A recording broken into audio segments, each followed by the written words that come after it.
came here to town because we got a case involving Dave Taylor, who's sitting there in the back of the room. My first trip here to Austin, back start of this year, I showed Dave some materials that I've got. I think it's real important for people in the freedom movement to actually sit down and take a look at some laws. Well, I've got a lot of material that I'm interested in spreading around to people. And Dave brought with us some CDs. Dave, show them back there. What I'd like for everybody to get is a CD, but there's a lot of other material that I've got on my hard drive, and my purpose is to try to tell people what material you have available and try to interest people in doing some legal research.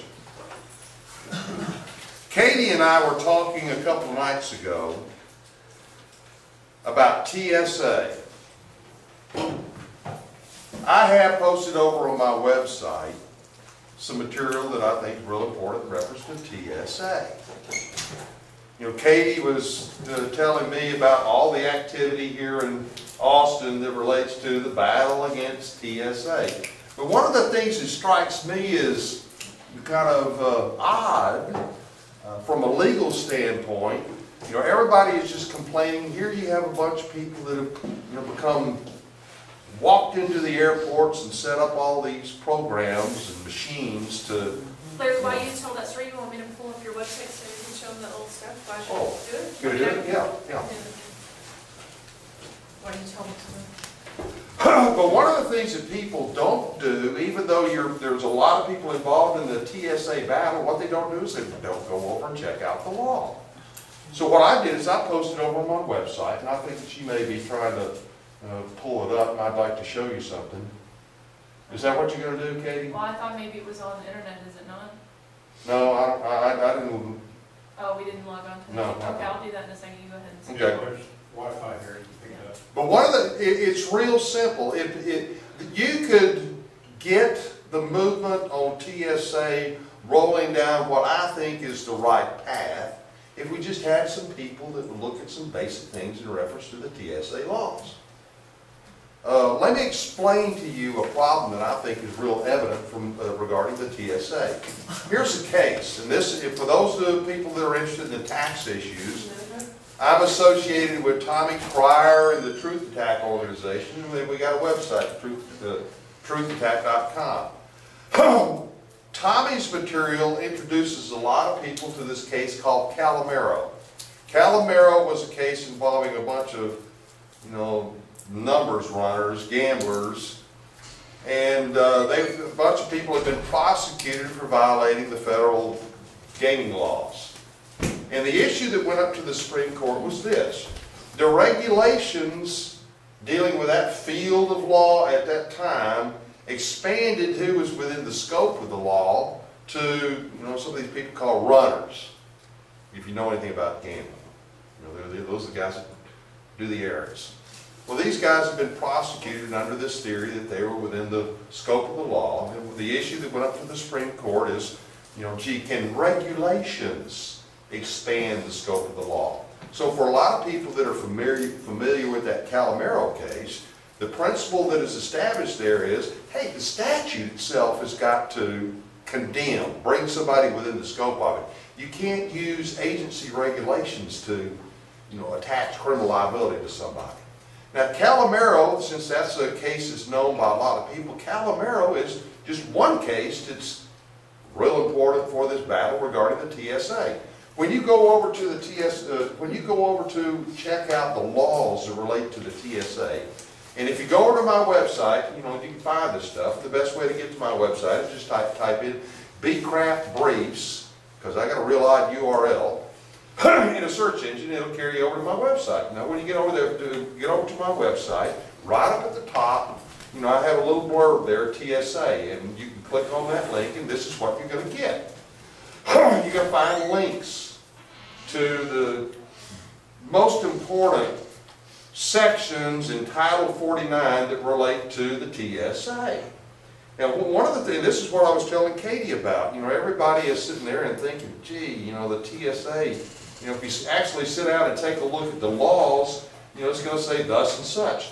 No. When you sit down and take a look at the TSA laws, what you're going to find in reference to setting up stuff at airports, the law says, oh, we hereby authorize the Secretary of Transportation to do this and do that. And when you go through the most important sections for what they're doing in the airports, you will find, gee, there's a big problem here in reference to the TSA. What we have is Congress not doing a blooming thing about making laws criminal. There isn't anything in there beyond authorizing public officials to do certain things. Now, also on that page in the website, what I did is you can go over to a government website and download regulations. And that's what I loaded onto your hard drive. I'm going to show that's what I hope on your flash drive. And I'm going to show you some stuff here in a minute. Excuse me, you said that was in Title 49, correct? Yeah, Title 49. But go over to, I have an explanation over on the website. I'm just kind of giving you just write it down. Okay. TSA over on my website. And I'm just giving you an explanation. Let's move on to other things. But I have linked the important parts of the TSA laws. It goes over to fine law, and when you sit there and look at it, you end up scratching your head. Well, outside of authorizing certain public officials to do certain things, where is there anything in the laws themselves that say, hey, somebody that's using an airport's got to do this? It isn't there. But what you will find is when you click on I have all the regulations, and search through the regulations, and I have it highlighted in yellow, and you'll find out that the requirement to do anything about going through a scanning procedure, being molested at the airport, is something that is only found in the agency regulations. Now, to me, for those that are fighting the TSA, I think it's real important for you to understand that this requirement that you be molested at an airport only shows up when you start taking a look at the agency regulations. So what kind of a problem do you have? Here you have the agency itself coming along and imposing these duties on the public. The big problem is that there's an absence of statutory authority. So doesn't that create a problem? Like that case that I was mentioning a minute ago, the Calamero case from the Supreme Court. In that case, these gambling runners were subjected to criminal liability, not because of what the statute said, but what the agency had said in its regulations. Oh, you're liable for this activity. Are we going to be able to get it?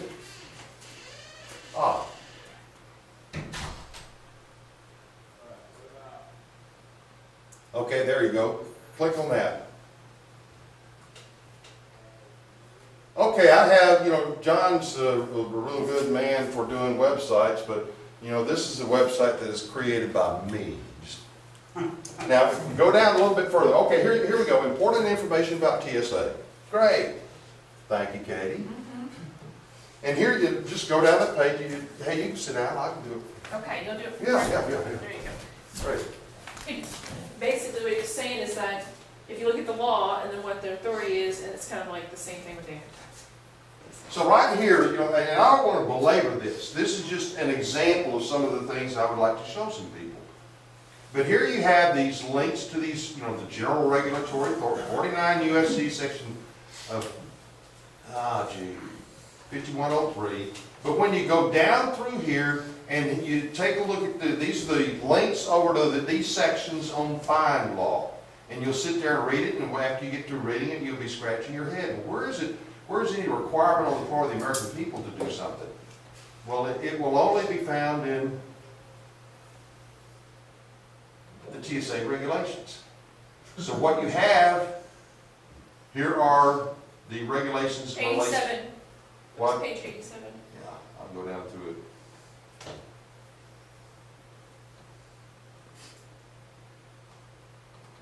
Still downloading.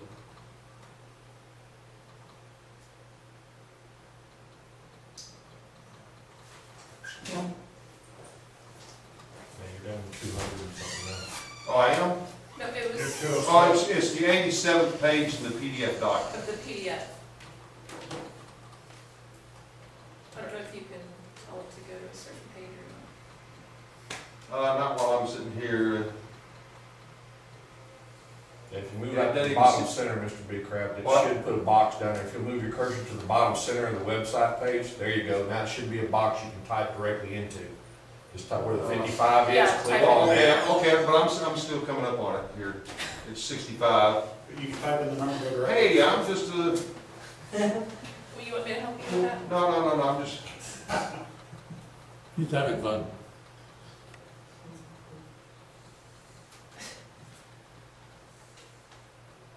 He's using a tried and true circuit. there we go, okay, look. Yeah, Now, you go over and download those regulations, and when you hit that yellow spot there, you will find that this is all that you have in reference to any, so I guess we can't expand it since. Just scroll down, there you go. You can with, Yeah, just go to the. Here's the arrow keys. Or not the There you plus, go. the, Well, that's that, yeah, you're plus. right. Got smaller. Oh, that'll zoom the text. It won't take it out of the browser. Was it Control Plus? But here's the point, I don't want to belabor this. You can read this yourself. All it will say is, no individual may enter a sterile area or board an aircraft without submitting to the screening and inspection of his person and his property.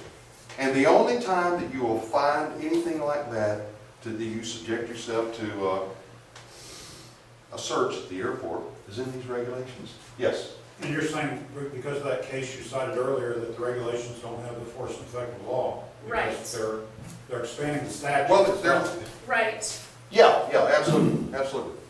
There's two types of How would regulations. somebody challenge that at the airport? What? How would you challenge that? Well, at the I airport? don't know, I think what needs to be done in reference to the TSA is first for people to understand. You want to make a comment? Let me finish this. I was actually charged, but I was charged under a city ordinance trying to enforce a federal statute. Right. Well, in reference to that, you'll find that there's a field of cases relating to delegations of legislative authority. And here, if you're looking at the problem of, the city's criminal law was dependent upon or implementing federal law, there's a line of authority out there that relates to the delegations of legislative authority. Like in Alabama, we have a principle of law that, all legislative power is in the hands of the legislature. And when we connect the laws of the state of Alabama with the laws of another jurisdiction, that's held to be, in Alabama, an unconstitutional delegation of legislative authority. Now, you go to some other states, and I can't tell you what the rule is here in Texas, but when you go to some other states, they don't condemn as a delegation of legislative authority, connecting the laws of the state with another jurisdiction like Uncle Sam. So, there's two rules, and you have to kind of, on that point, you'd have to look at, what is the law in Texas, what are the courts have had to say in Texas about that point. But hey, all I wanted to do was show you here something that is real important. You have a movement here in Austin. You have a whole bunch of people, we get on the news, we see what y'all are doing down there in front of the state capitol, a lot of protests about TSA. But one of the things that, from my viewpoint, is absent from all this complaint is, well, what is the legal line? And, everybody that's fighting the TSA, in my view, needs to understand, you can understand all of this in 30 minutes to an hour. Yes, go ahead. On this, is it possible then, considering what they've done, to sue the living crap out of whoever authored the regulation as well as those trying to enforce it? Well, I think see, this is a movement. Just on TSA, it's a movement. I think that you have to make a decision, kind of a group. Well, what's the group going to push into? You can have some individuals that could do something with this, but I don't think you're going to have. Since we're battling the TSA, if some individuals need to make a decision to do something about this, I do think they need the support of the TSA movement behind them. Well, I agree, but right now I'm helping several people write up lawsuits against the TSA for preventing them from flying without probable cause, and also actually touching them within the airport. Yeah. Well, one of the things that can be done is to institute a suit. You know, this is very common. We have it, you know, in the federal system, like a lot of the states, we have a type of lawsuit called the declaratory judgment action. And you could file a case, you know, this is just a very simple little case. You could come along and sue TSA and move to declare this section right here to be invalid because it has no statutory support. That's one thing that you could do. But then, you know, with this understanding that there appears to be an absence of statutory authority, Congress hasn't said anything about subjecting any flyer, an American flyer, to this procedure. Well, There's a lot of other lawsuits that can be filed. That would make TSA susceptible to Title 18 action. Oh, yeah. Well, John? well, perhaps it'd be helpful to explain the general situation here. What Congress does is pass a general statute that authorizes the hiring of agents to exercise their discretion in some area. If they abuse their discretion, then what they've effectively done is remove all the remedies that we might pursue, or at least put them out of reach of most people with the resources available to them. So if an agent does something that is not even according to maybe their own regulations, you try to arrest them or sue them, the case will be immediately removed to federal court and dismissed. Removal is a very simple process. I've done it myself in a number of cases. It's a one-page notice. That's all it is. You notify the state court, you notify the federal court, and that immediately and automatically removes it to federal court, where it will remain until the federal judge decides what to do with it. And in almost every case, where if the federal agent does not have the backing of, it has the backing of his supervisors that he was on duty, they will dismiss it, and that kills the case. Now, in principle, you could do like a Bivens action against the agent himself. You're not going to be able to go after whoever wrote the regulations, because that's an anonymous staff. Yeah. And they're approved by Congress automatically if, within a certain number of days of their being published, if Congress does not object. Well, I meant the agency, not the actual individuals in the agency that wrote them, but the actual agency itself. Well, what you would have to do is, you know, you got various types of liabilities of public employees.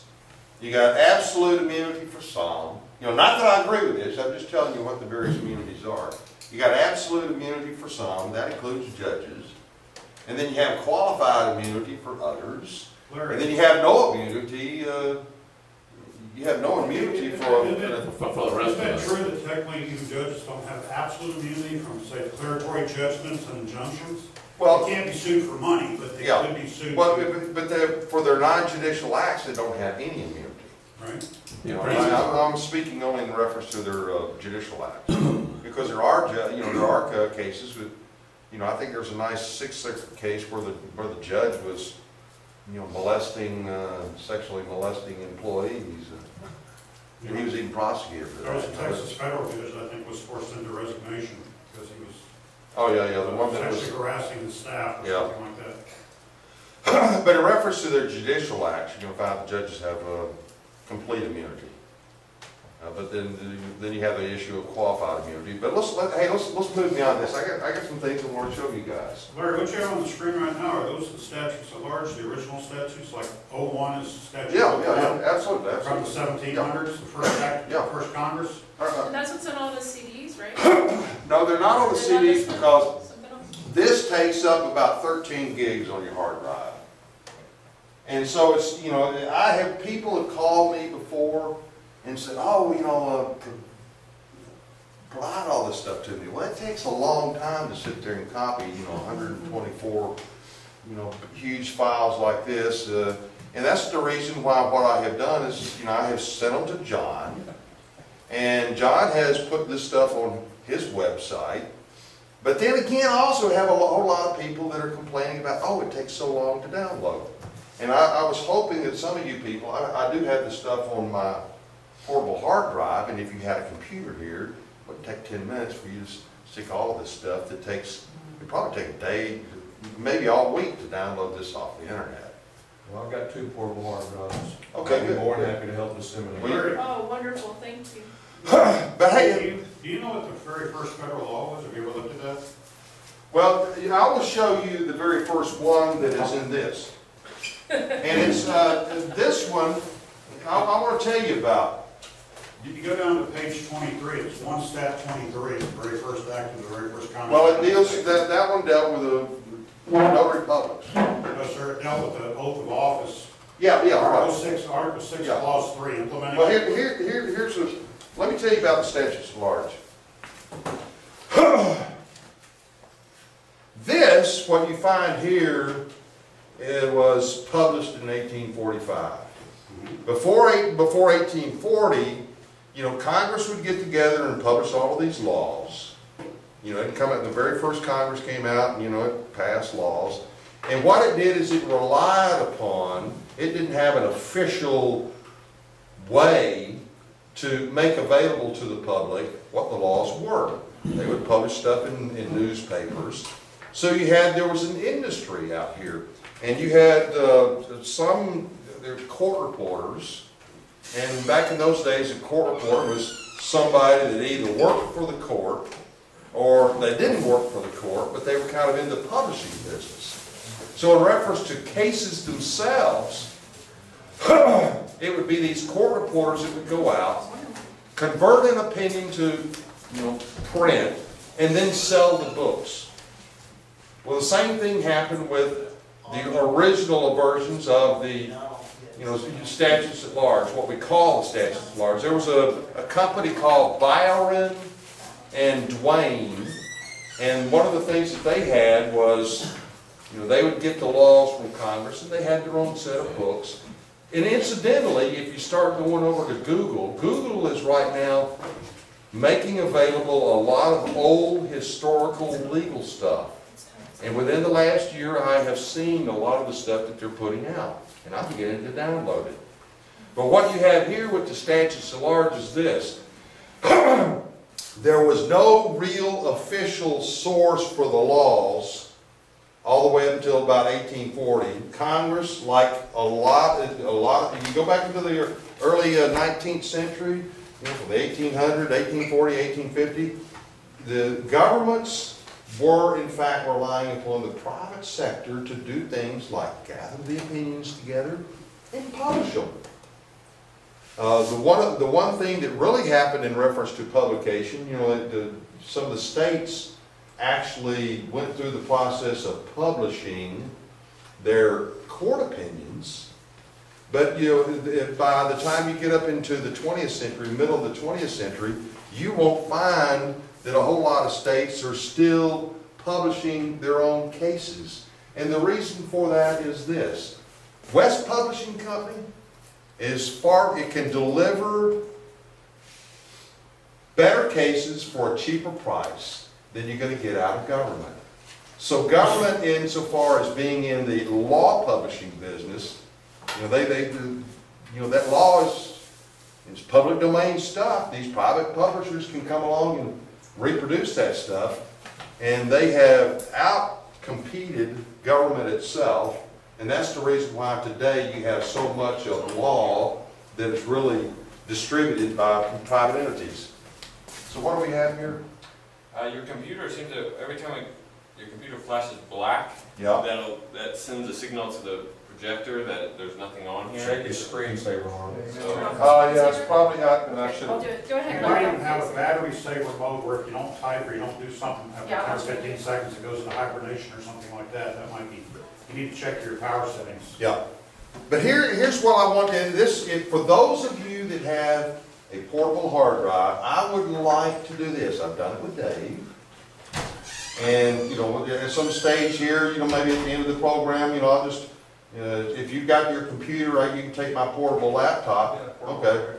Well, I mean, you can take my portable drive and just load, you know, the same stuff that's on here onto your, but my purpose in having this little meeting is to expose you to legal material that isn't available, but it's in my view something that I would like to have law students start digging into. Mr. Becraft. Yeah. I'm not a mister. Well, Larry, Okay. several years back, you wrote an article that was reproduced in a magazine called Anti-Shyster, Mr. Daslin, Yeah. and it had to do with what they call positive law codification.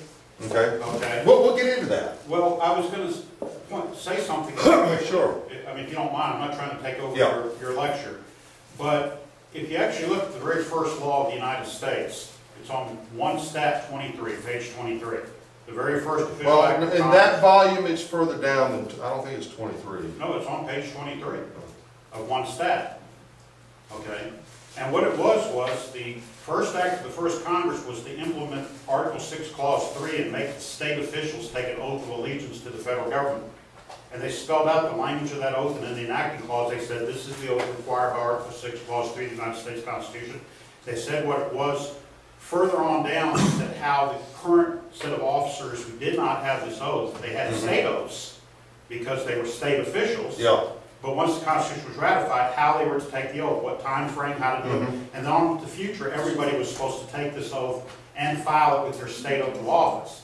Now, in the early 1920s, when they started the United States Code, they actually, at the bottom of the sections, they took the meat of the law out of there. They took the oath itself, and then in a follow-up section, it said how to file it on your state oath of office. And as the source of that law, they cited 1 Stat 23 in the footnote, okay, in the early version of the United States Code. But in 1947, this group called Office of Law Revision Council made all Title IV. I'll explain that. All Title IV positive law. Now the references to the Act of Congress, the unanimous Act of Congress in 1947 that declared that positive law. Now, the reason I'm going into this is because Texas officials don't take that oath. Okay? Hey, there's a big problem about, and you've got some good authority here in Texas that relate to the requirement to have oaths. Well, they don't feel like they have to take this federal oath. Okay? Some of them even the state oath. Well, it may not be.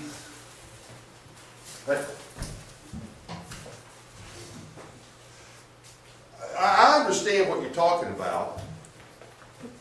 I think if we get into showing, you know, the source of all is federal this. law supreme or not? There's a supremacy clause that says nothing in state law to the contrary notwithstanding. And when you confront these people and show them that this is the law, and it's a positive law title of the United States Code, they refuse to address it, and they say, well, our Texas oath is close enough, basically. That's the response.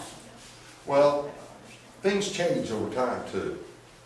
You know, something you find back, you know, in 1789 doesn't remain dormant. There are things known as amendments. And they've done it over, you know, if we had the time, I'd like to be able to drag you into the money issue, but we don't, you know, Right, this has never been amended. You can look at a current volume of the United States Code, it still has the exact language, the specified language, how it's supposed to be taken, and the footnote reference to the 1947. Well, I haven't followed it forward, but you're interested in this, and I can give you some tools so that you can follow it forward to see what happened to it. What I was told when I raised this issue, Larry, you're an attorney, and I think you can appreciate this, how ridiculous this was. I was addressing this issue with the judge, and the judge said that this was on a visiting judge who was an ex-district judge in Texas. They have retired visiting judges, but he was coming in as a visiting judge because I recused the original judge that sat there. This is what they call county court of law. I don't know about Alabama, but a county court of law is just above a JP municipal court. It's not and it's a trial court. Okay, what he said was that if he ruled in my favor, he'd be saying that all 50 state courts in the United States were illegal and their governments were illegal, and all we had was a federal system. That he somehow had the authority, if he ruled in my favor, to wipe out all the courts in this country, which you got almost, you know, roll over laughing over that. I agree. Okay, there's no way it would take the United States Supreme Court decision to have that kind of effect. Okay, but they just did not have an answer for this issue, and that was the way of shutting it down. Okay. Well, Like are I you? said, you need to go on with your Yeah, lecture, but how do you make it's real important. There's a lot of things, a lot of issues like that. That's the reason why I would like to have, you know, the Patriot movement have just some basic information like the statutes at large, because it gives you a different view on things. You know, looking at things, and I hope if we can get around to the tax issue, this historical view of things coming forward at a time changes the way you look at things. I have this big complaint. Are we gonna be able to get it rolling? Well, if it doesn't, it's just that like the computer keeps searching for like that or something, it keeps doing it. It's not the screensaver and it's not the power settings, because I fixed that, but every 2 seconds or so, it wants to search for it. We can get there eventually, but. You have a background process that needs to be turned off. Go into task manager and find it and When I kill remember it. from the projector, it works fine. So it's the projector freaking out. I have a real problem with the tax movement. I have a real problem with the professionals that deal with tax. And the reason I have a problem is that everybody in the entire world looks at one thing, the current code. Now, there is a problem with isolating and depending on one thing and one thing alone, the current code. There's a principle of law that is violated by doing that. And that principle that is violated is, you know, and I think it's far broader than just tax law. I say it applies to everything. But the principle of law that is violated by only looking at the current is this: you know, the laws are to be construed in pari materia with each other. And that means you can't ignore the history. You can't ignore the related laws. You got to look at the whole shooting match. Now, in reference to the income tax, I have found that if you sit there and take a look at it and move forward chronologically in time and follow certain little threads, and I hope if we can get this stabilized, we can show you some things that are going to be real important. When you move through time and just take, you know, a look at what they're doing at a certain point in time, and then note these subtle little changes, you will walk away with an entirely different viewpoint about how the blooming tax laws work. I have a suggestion regarding the computer problem. Yes. Why don't you use one of our computers? I don't have my power cord with me. Mike's got his over there. And you can get online here and your computer's not doing that. Why don't you Well, use yours up the projector? You know, it's the stuff I've got on my hard drive. Oh, it's the stuff you have on Yeah. your website. No, I'm not. It's not on my website. What I've got is, you know, I wanted to take people. 10 days ago, my HP was going down the tube, and I could smell it. You know, these little things that happen on your screen. And then a week ago, last Friday, I got that one, and then the very next day, it crashed. So I was lucky to, you know, get this one. So it's new. And How big are all the files that you have on that hard drive you want to show us? I mean, Well, it's that's- gigs and gigs and gigs Yeah. and gigs of stuff. Did you copy Sure. that stuff to his system? Well, hey, here's what we could do. I've got a lot of it on this. And if we could, Hook that up to somebody's computer and then project it? yeah. Eddie used to have a computer repair shop, so he's not saying anything because he's modest, but I mean, if you let Eddie. Well, the issue's gonna be in the software, it's whatever's controlling his video display is causing it. But Eddie, do you think we could look at different laptop Yes, bus and then if run he's it? got everything on that, there's no reason why another Yeah, computer well- wouldn't suffice, and just look it up and put it in place Why of don't we do that. that? The system is on. Searching for So Mike, why don't you signals. go try to hook up, I don't have my power cord. Well, can we get another? You know, I'd have to run out to my truck and get my power cord and make all that work, but Mike's got one right there. And that way we can get this projector back up.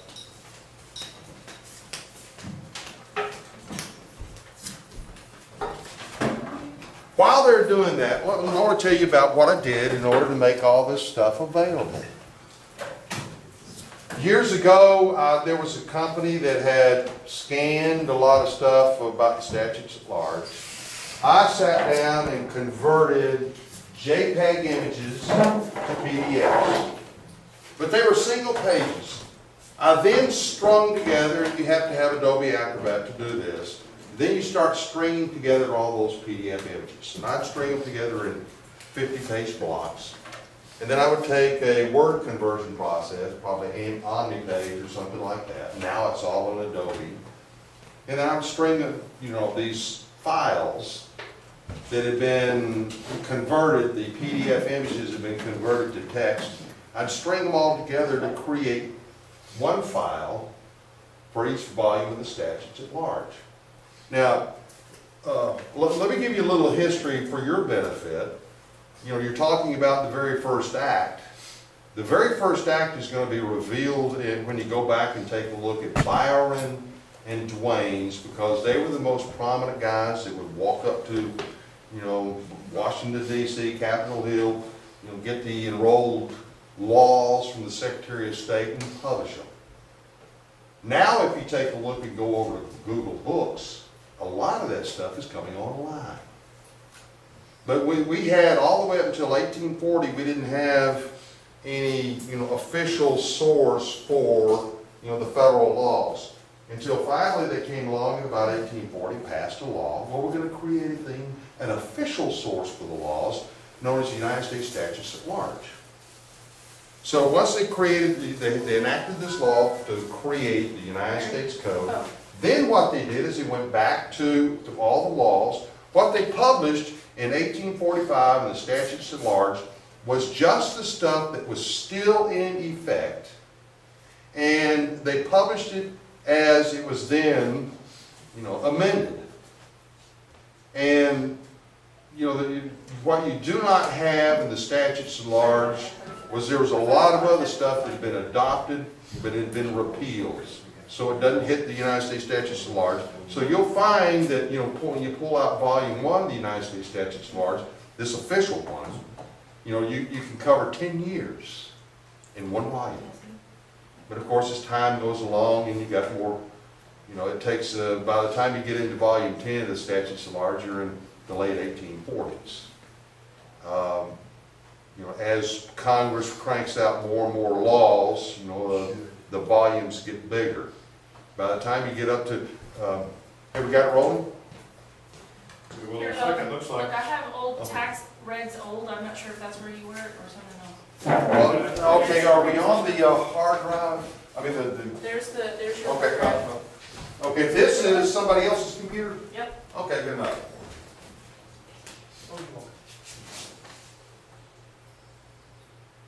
Okay, here, let's see. Statutes at Large. Yeah, down There we are. Right there. Okay. What you have here, and I would like since I have it on that portable hard drive, I would like for everybody that wants to do this study, and I'd like for people to copy it. It took me, I personally sat down and did all this stuff. If you'll take a look at these dates. January 2nd, 2003. January the 3rd, 2003. Of course, these are 4 and 5. These were done. This one right here is December the 31st of 2002. That's what Larry does on New Year's Eve. Yeah, it's true. You'll see this date right here, because this is probably some modification. I did that. But here, look, on January 1 of 2005, I'm going to be going to watch the ball games that day. And I was probably watching the ball games right then. But, all of this used to be 2003. On January the 1st of 2005, I made some change to that one. I found some type of mistake. But what I did create by this Statutes at Large file here, which takes up 13.5 gigs, I guess, on your hard drive, you will find that when you pull those up, one giant PDF image, been converted to text, and now you can go through and do searches. So if you pull up, just pull up Volume 4. Come on. be aware his stuff is gonna come up in a program called PDF Exchange. Okay. Do I need to? Allow your browser? Allow your brother. Yes. Yeah. Yes. But yes, I take it.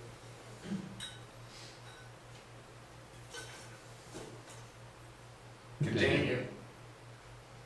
I usually just click no, and then you don't have to go through the voting process, but whatever you want to do is fine. I don't care if you install. Well, what is Search PDF? bar. Okay, Right, we are. and how do you do searches? Control F? Control F. Yeah, type in that box you were just on. Oh, okay. Control F what?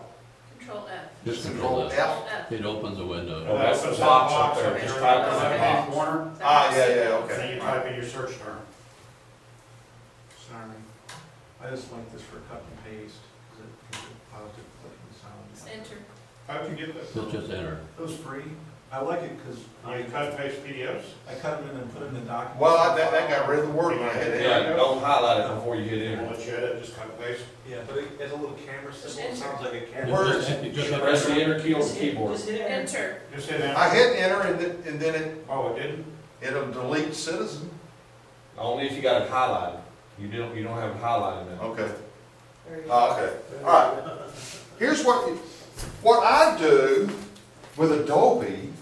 You know, I'll sit down at night, if I've got a research project going through the statutes at large, I can extract it. I'll extract something I think is real important, highlight it in yellow, and then I'll save it. You know, like if something comes from this volume here, volume 4, statutes at large, I'll name it 4 stat, and then the page number.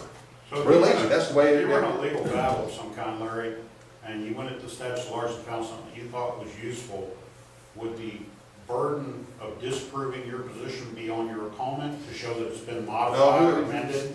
No, well, I suggest data mining the statutes at large. The way I data mine is I want to find how Congress uses the meaning of certain words that are often undefined, and the only way that you learn their definition is through usage. And one of, you know, like for example, person is real important. And once you sit down and do a study, you can do it through this. If you don't have Adobe, then what I suggest you do is you do your research right here, you get to a specific page, print it out. And then look at that page and kind of highlight it in yellow. And then get, print it out on 3-hole punch paper or poke a hole in it and stick it in a notebook. And what you'll find is that when you do your study of certain terms, I would like to see, there's a lot of people involved in, they're fighting with wage withholding. Right here. Has anybody, I haven't done it, but has anybody ever gone through and done a data mine, the United States statutes at large, to locate every instance in which there's something in reference to withholding or wages? Those are very important things to do. And I hope we have the time here to get through it. So Larry, when we get so around to I taxes. think what his question is really important, I'd like to kind of wrap my mind around it as well, because let's say that you do find something on wages and withholding, and it's kind of contrary to normal belief, Well- right? And you're in a court case, and you say, well, this is what wages is pursuant to blah, blah, blah, blah, blah, blah, blah, blah, right? And you tell him that, he's saying, right, is your question right? Well, now, do they have to disprove you? No. Or do you have to Whoever prove it to advocates them? for an argument, I don't care whether you're the plaintiff or the defendant in the court. If you're going to assert a position, you're going to have to prove your position. Typically, you're going to have to prove your position and get a judge to agree with you. Now, in reference to, what is employment is... Larry, that last part's the part that I think most people have the biggest handicap. How do you get a judge to agree with you when you smack them with the law and it's Yeah. black and white? Yeah. And the judge just takes the position, no, move on, or whatever have you. I have seen... There was if I could, Sure. it sounds like it's off point, but it's an excellent kind of website, because you gotta respect this attorney, and I hope you don't take this personally. No problem. That's very rare for me to Yeah. say that. I respect you, and there's a Okay. handful of attorneys I've met. Most of them are crooks. Mhm. Most of them are garbage. I mean, a lot of them are evil. But anyway, there's a guy named Robert Guest, who's mainly a DWI defense attorney up in the Dallas area, and he's got a really good blog. And he was talking about how there's actually a black letter statute that says they cannot draw blood involuntarily unless somebody's been involved in an accident. I think it even says causing bodily injury. But right now in Austin, they have what's called Bodily a injury no. Oh, yeah, resulting in death. Is that what it says? That's what Well, it anyway, They is. right changed the now- law last session though to add, if you're in, you get stopped and you have a kid 15 years older or younger, or you've had a previous DWI. Okay, but So right they now, changed it the last 2 well, they years, but it changed is it black a and little bit, white. but right now, Accident, those two things. right now, we have what's called a no refusal weekend here in Austin. And I'm not sympathetic with DWI, I'm just using this as an issue, as a case. Well, in yeah, point. it's a legal Okay. problem. Well, the thing is, what's happened is they have judges that, DPS and some of these other law enforcement agencies in this, they've got a website where the district and county attorneys, chit chat with each other. Yeah. And they talk about how we have these friendly judges that will sign faxed-in warrants to authorize the blood draw. Yeah, Okay, and they have a no refusal weekend right now that says you cannot refuse.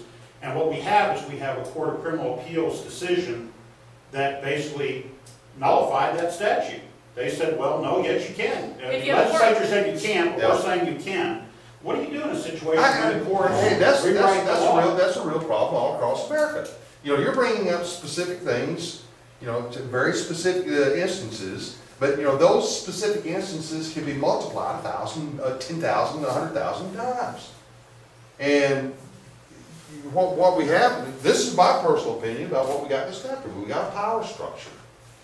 People in government have a power structure, and they can beat us over the head, and they use law enforcement to control us.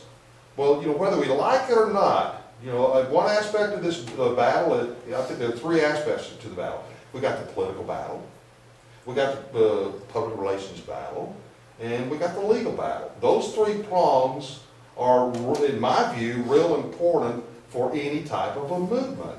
So here we have the freedom movement.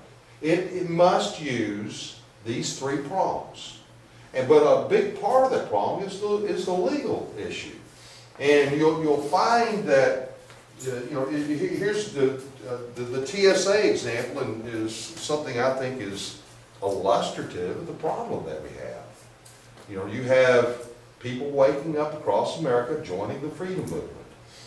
But, how many, just in reference, there are probably some new people that came into the TSA movement, maybe they were arrested at the airport, and now that they see that there's a problem, they're reaching out and trying to find other people that are similarly interested in them.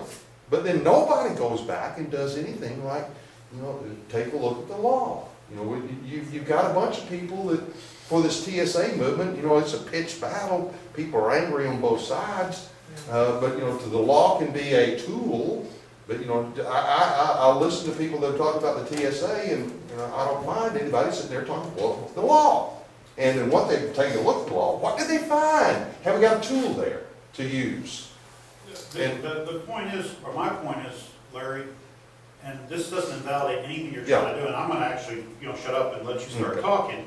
But the point is, with all the mining and all the law, when you get to a point where a court can just say, okay, the legislature said this, but we say the exact opposite. Hey, they can do that. They can do that because I see that in the movement. I see people in the movement that get out here. There's a lot of promoters. I may offend somebody, but we had this Dr. Sam Kennedy that got out and promoted 1099 OIDs, which was a go-to-jail scheme. But he made an appeal to people that didn't know anything about the law. And because they didn't know anything, they got suckered. We have the Tim Turner thing going on right now. I sit there and I listen to what Tim Turner, do y'all know Tim Turner? Oh, yeah. Okay. He just, accepted for value. Everything under the sun. he was also into, everything is maritime, which is wrong. Yeah. Oh, commercial redemption. Yeah. There's a lot we have floating through our movement. We have people that will take advantage of the gullible, the naive, the innocents, those that have never sat out and taken a look at the law. Those are the people that are in our ranks But we do have people out here like Dr. Sam Kennedy, that the people that followed with him, like this President Tim Turner, and they take advantage of people that don't know anything about law. And to me, when I can sit there and listen to some of these promoters, and I can detect palpable lies in what they're saying, that just kind of gets me pissed off. I am real pissed off. I am real pissed off at these people that will go around promoting UCC. Oh, the UCC applies to everything, or let's file maritime liens, or let's file 1099 OID tax returns. These are just some of the issues that have been promoted in the freedom movement, and I have to deal with those types of problems. The promoters are out there promoting trusts or everything else like that. But when the people get into trouble, those promoters are long gone. And it suddenly becomes, I am the one that has to deal with the problem. And so down here I'm in the little train, and you have all of these patriot gurus that are shitting on me, if you'll pardon the expression. And I'm kind of in rebellion against the lies and everything else that flow through the movement. Larry, I will say one thing real quick about that. I mean, I think there's con men out there, okay, but I think a lot of these theories, they come out of people who aren't stupid, and they read something like no state shall make anything but gold and silver coin to tender payment of debt, and they go into court and they're ignored when they raise these issues. Oh, yeah. They go into court for DWI, they've read that statute, and they say that the laws passed by the legislature is supposed to pass all laws, the other branches do their job, and they force the ledger on me, Your Honor. Yeah. Okay? And they say, well, the court, move on, it's irrelevant.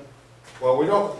So government is a power structure that is abusing law, but we don't have people that even understand that. People start to develop these theories that there's some mystery law, there's some angle here we don't see. Everybody's incorporated. Well, all capital letters. Yeah. The judge's name's on Dun and Bradstreet. But the reason for all that is not so much, in my opinion, that all these people are crooks. It's that they're struggling to get around the idea that the government is crooked. Yeah, I understand. But that's something they don't need these fancy, off-the-wall theories to come to the realization. No, it's just a corrupt power structure. And to go out here and say the explanation for all this is because your name's in caps. Doesn't happen. Well, they're thinking it must be legal somehow to understand the tricks, because they can't all be corrupt, but they can. Most of them, 90% of them, can be corrupt. That's probably where that is with judges. And hey, we got abusive government. Right. And the people in government, it is very personal to them. They are part of a power structure. You go in and talk to that power structure, to anybody that works for the government. If you talk about income tax and doing away with it, it is a personal fight as to them. Because to them it means their paycheck and their retirement. And you are a slave if you come along and talk to the tax-eating class about feeding them less or maybe even cutting them off, they'll kill you. John. Well, one of the ways I research is to hang out at places where federal officials and agents also hang out. And they are often remarkably candid when they think that nobody's listening. In their own I can sit, I've sat at only at the next table and heard 4 federal agents joking and laughing about these patriot myths in a way that clearly indicated that they were not just enjoying the spectacle, they were perpetrating it. Yes. And that led me to believe that most of these patriot gurus are actually federal agents. They are on the job.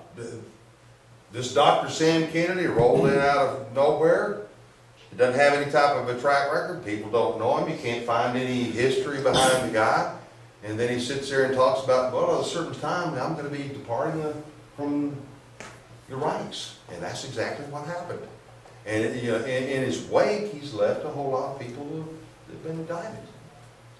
So that's just one. What is your advice for people that do fight, or that after the fact and the judges did not follow the laws?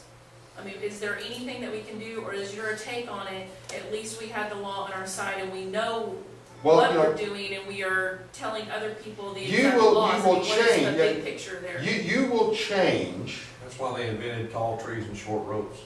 yeah, Right. you will change Do after you, once you know the law and you get screwed royally by its misapplication, it will change you. And I've got a whole career of being, in that posture. And that's the reason why I am trying to reach out. I think that we've got to, increase the legal knowledge of the participants in this movement. They need to, spend, I encourage, the reason I'm here and showing you all this stuff, I want to give you the material, and I encourage you to do what I do at night, do what I do in my spare time. I do things like data mine this. We'll get around to the tax stuff, and what we will do is we'll increase the knowledge. We need to have people that'll know when they're in court and they're dealing with some clown that's up there on the bench that's gonna screw them. They'll know it. And then when we have enough people, in my view, that have been screwed over by the system enough, and they realize what the problem is, they'll realize the problem isn't UCC, the problem isn't names and caps. The problem is either, stupidity on the bench or deliberate corruption. Then we'll get around the problem. One of the things that makes me extremely irritated is for people to come along and promote UCC or something else as an explanation for all that, when in fact all it is either stupidity. We haven't done a good job of educating the court about what the law is in a point, or it's corruption. One of two things. Well, fortunately, And we don't need to have an explanation like it's names and caps or everything else. what we've been able to do anyway in Eddie's classes, I mean, even it's not really specific to transportation, what he does in his seminars, but as far as are actually being teaching us how to lay the foundation for our cases and knowing exactly when to appeal and what to appeal, so we can apply this That's to other procedures, instances other than just what we're doing in Yeah. traffic. And so that's why I think I think he's definitely on the cutting edge with that, so I think it's. Well, yeah, substance and procedure, I find that there's a lot of people out there that can't make a distinction between substance, the substantive law, and then procedure that goes along with it. But I think the movement needs to be a master of both, because if you don't know any substance and if you know substance and don't know any procedure, you're going to get screwed. But if you know procedure and not substance, you're going to get screwed. There's a lot of things to learn. Larry, Hey, look. sometimes the corruption is so pervasive, it goes to the lowest level of the courts. For instance, as an attorney, a criminal defense attorney who's represented people in federal court, is there any requirement for a defendant to ever plea to anything in this country? No, but in reference to procedures. What would happen if you were charged, if I was charged under a federal indictment and I was taken in front of the court on arraignment, and I said, Your Honor, and this probably wouldn't be the smartest move to ever do to a judge anyway, but let's say I said, Your Honor, you can take that indictment, you can twist it in the tube, you can lift your rope, you can shove it up your ass, okay? What would the judge's response be? Would he charge me with a crime of failure to plea? No, there isn't such a crime. They'll enter a plea, the courts have even held that if a plea is not entered, they will look at what you did to determine. So if you protested, most of us would do that. If you challenge the charges against you, they will say, even in the absence of any formal taking of the plea of not guilty, even if that whole process was forgotten about, it doesn't show up in the record. It never happened in arraignment. If the reality was that you contested it, you were not guilty. Well, you're, So that now was we the gotta prior put in plea. a thing of the not guilty? law of Texas is the same thing. A criminal defendant's not required to enter a plea. They can stand mute, I'm not sure which word exactly. Mute. And the judge, if they've been properly and legally charged, has the authority to enter a plea of not guilty. Right. For them if they refuse to plea. But Okay. even if you, Oh, arraignment wait a minute. can be out the window too. This might sound like something Yeah. petty, but this just goes to show Okay. you how corrupt it is. The city of Austin on their citation forms, on their traffic forms, okay, when they issue a ticket, it says, you're hereby notified to appear at the time and place above, because there's law that says they're supposed to set a time and place for you to appear, in order to enter a plea of guilty, not guilty, or no contest, which is not found in the law. In other words, they're restricting people's choices, and they're implying that you have to enter a plea. That's the only function for you showing up. You can't make a jurisdictional challenge, you can't do anything like that. It's printed on their citation form. Yeah, but the problem That's how is, the pervasive it statutes is. of Texas do not allow an entry of a plea on that first appearance.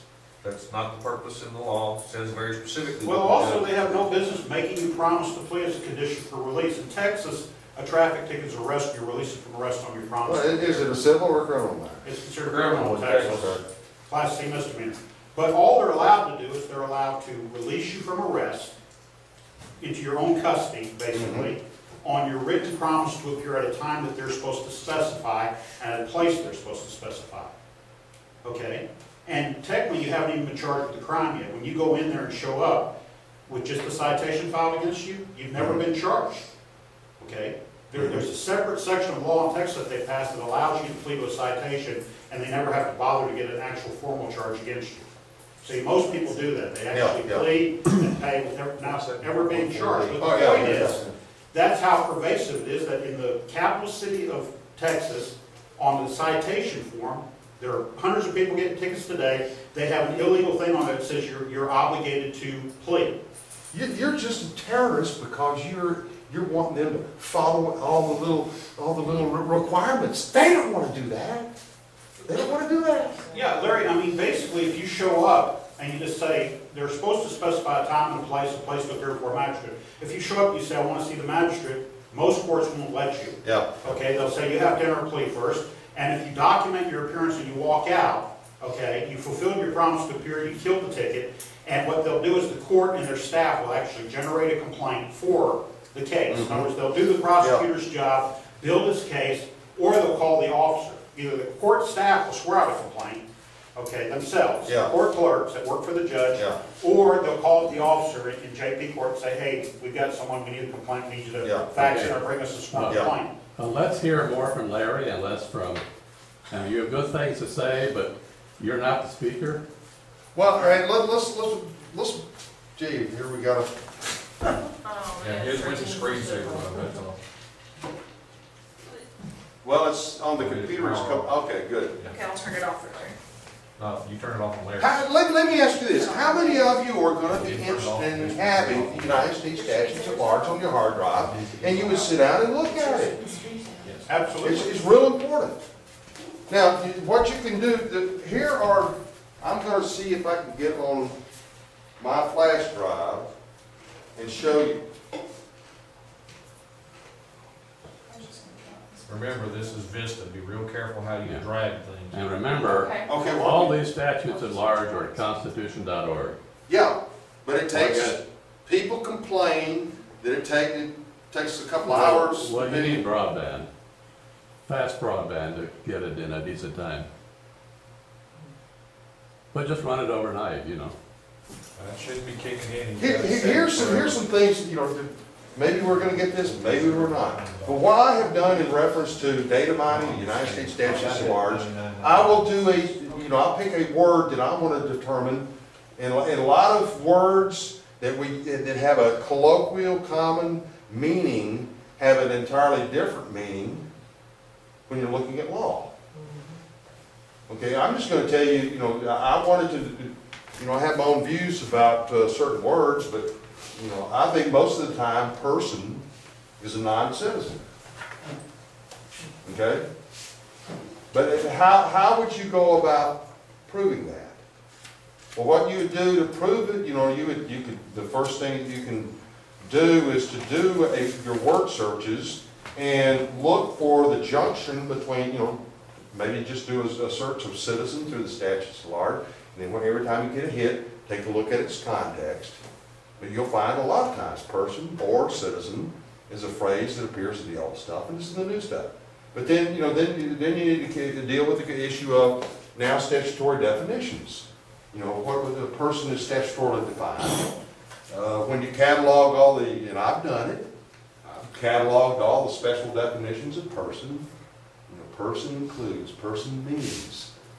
You know, once you go through this type of a study, you'll come up with a, you know, now you can, it's no longer a personal opinion. You have data mined, the statutes are large, and you come up with proof. And I've done things, maybe, okay, now we got this up here. Yeah, they've actually made it easy in Texas for that. Even the Texas Legislative Drafting Manual tells the legislature that the term person is to define to mean a legal entity. And then Chapter 311 of the Government Code does exactly that. Well,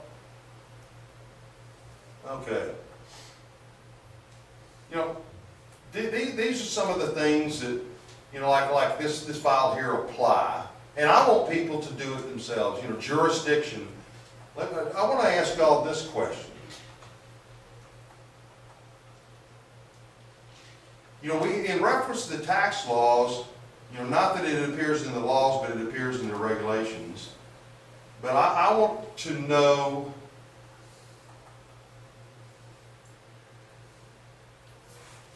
in red, can y'all see the red? Okay. Okay, and what you have here in this particular file, I've data mined, you know, all the state codes. In every instance of phrases like that, I stick it in one place. So the Alabama Code in section 7-1-201, general definitions, paren 38. What one of those entities is subject to the jurisdiction of the United States? And did you know that when you get, you know, this is incredibly common throughout all the 50 codes. But what is subject to the jurisdiction of the United States? Magazines, stockyards, things of that nature. The places within the state that have been ceded to the United States. No. Well, that's you're thinking in Article 1, Section 8, Clause 17 terms, which I educated the movement about. But I'm looking at this phrase right here. This, you know, if you diagram this sentence, subject to the jurisdiction of the United States is a phrase that modifies something. What does it modify? It's territory. State. Possession. Does it modify state? Or does it, No. state means a state of the United States, comma, the District of Columbia, comma, Puerto Rico, United States Virgin Islands, or, and territory and insular, or territory, this is, you know, if you diagram this or right here would create, you know, territory would be here and insular possession here. But would this phrase right here modify only territory? Well, there's no comma after territory, so, Yeah. so that means that it would, correct? Because there is Well- no comma after territory. If there were a comma after territory, it would separate it, correct? Yeah, where this is English class. Yeah. I'm not very good at English, but my view is, John, what do you think subject to the jurisdiction of the United States means? Territories and certain possessions are subject to the Well, jurisdiction of the United States. basically, it means anything that's not under the jurisdiction of another country. Well, we're talking about use. Guantanamo, foreign bases, our bases overseas, our diplomatic Forget that, John. grounds. From an English viewpoint, once you solve this problem here, subject to the jurisdiction of the United States, you'll find out that there's a different meaning for it than is commonly used everywhere, you know, in the court cases and everything else. That phrase, from an English viewpoint, means something that is different from what most people understand. So is So subject what? have a special meaning in that sentence, the word subject? No. No. You know, if you were to limit yourself to the cases and what the courts have had to say about subject to the jurisdiction of the United States, there's some, not that there's been a whole lot of cases on the point, but the cases will say what John says. Well, you know, subject to the jurisdiction of the United States means that somebody's not subject to, you know, the power of another country. But in this context, looking at it from just a English viewpoint, my view is that it only modifies Those two. territory or insular possession. Yes. That's Okay?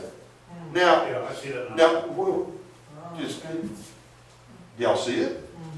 Mhm. Well, do you agree? You're only talking about territory or Oh, I inside. agree. Yeah, okay.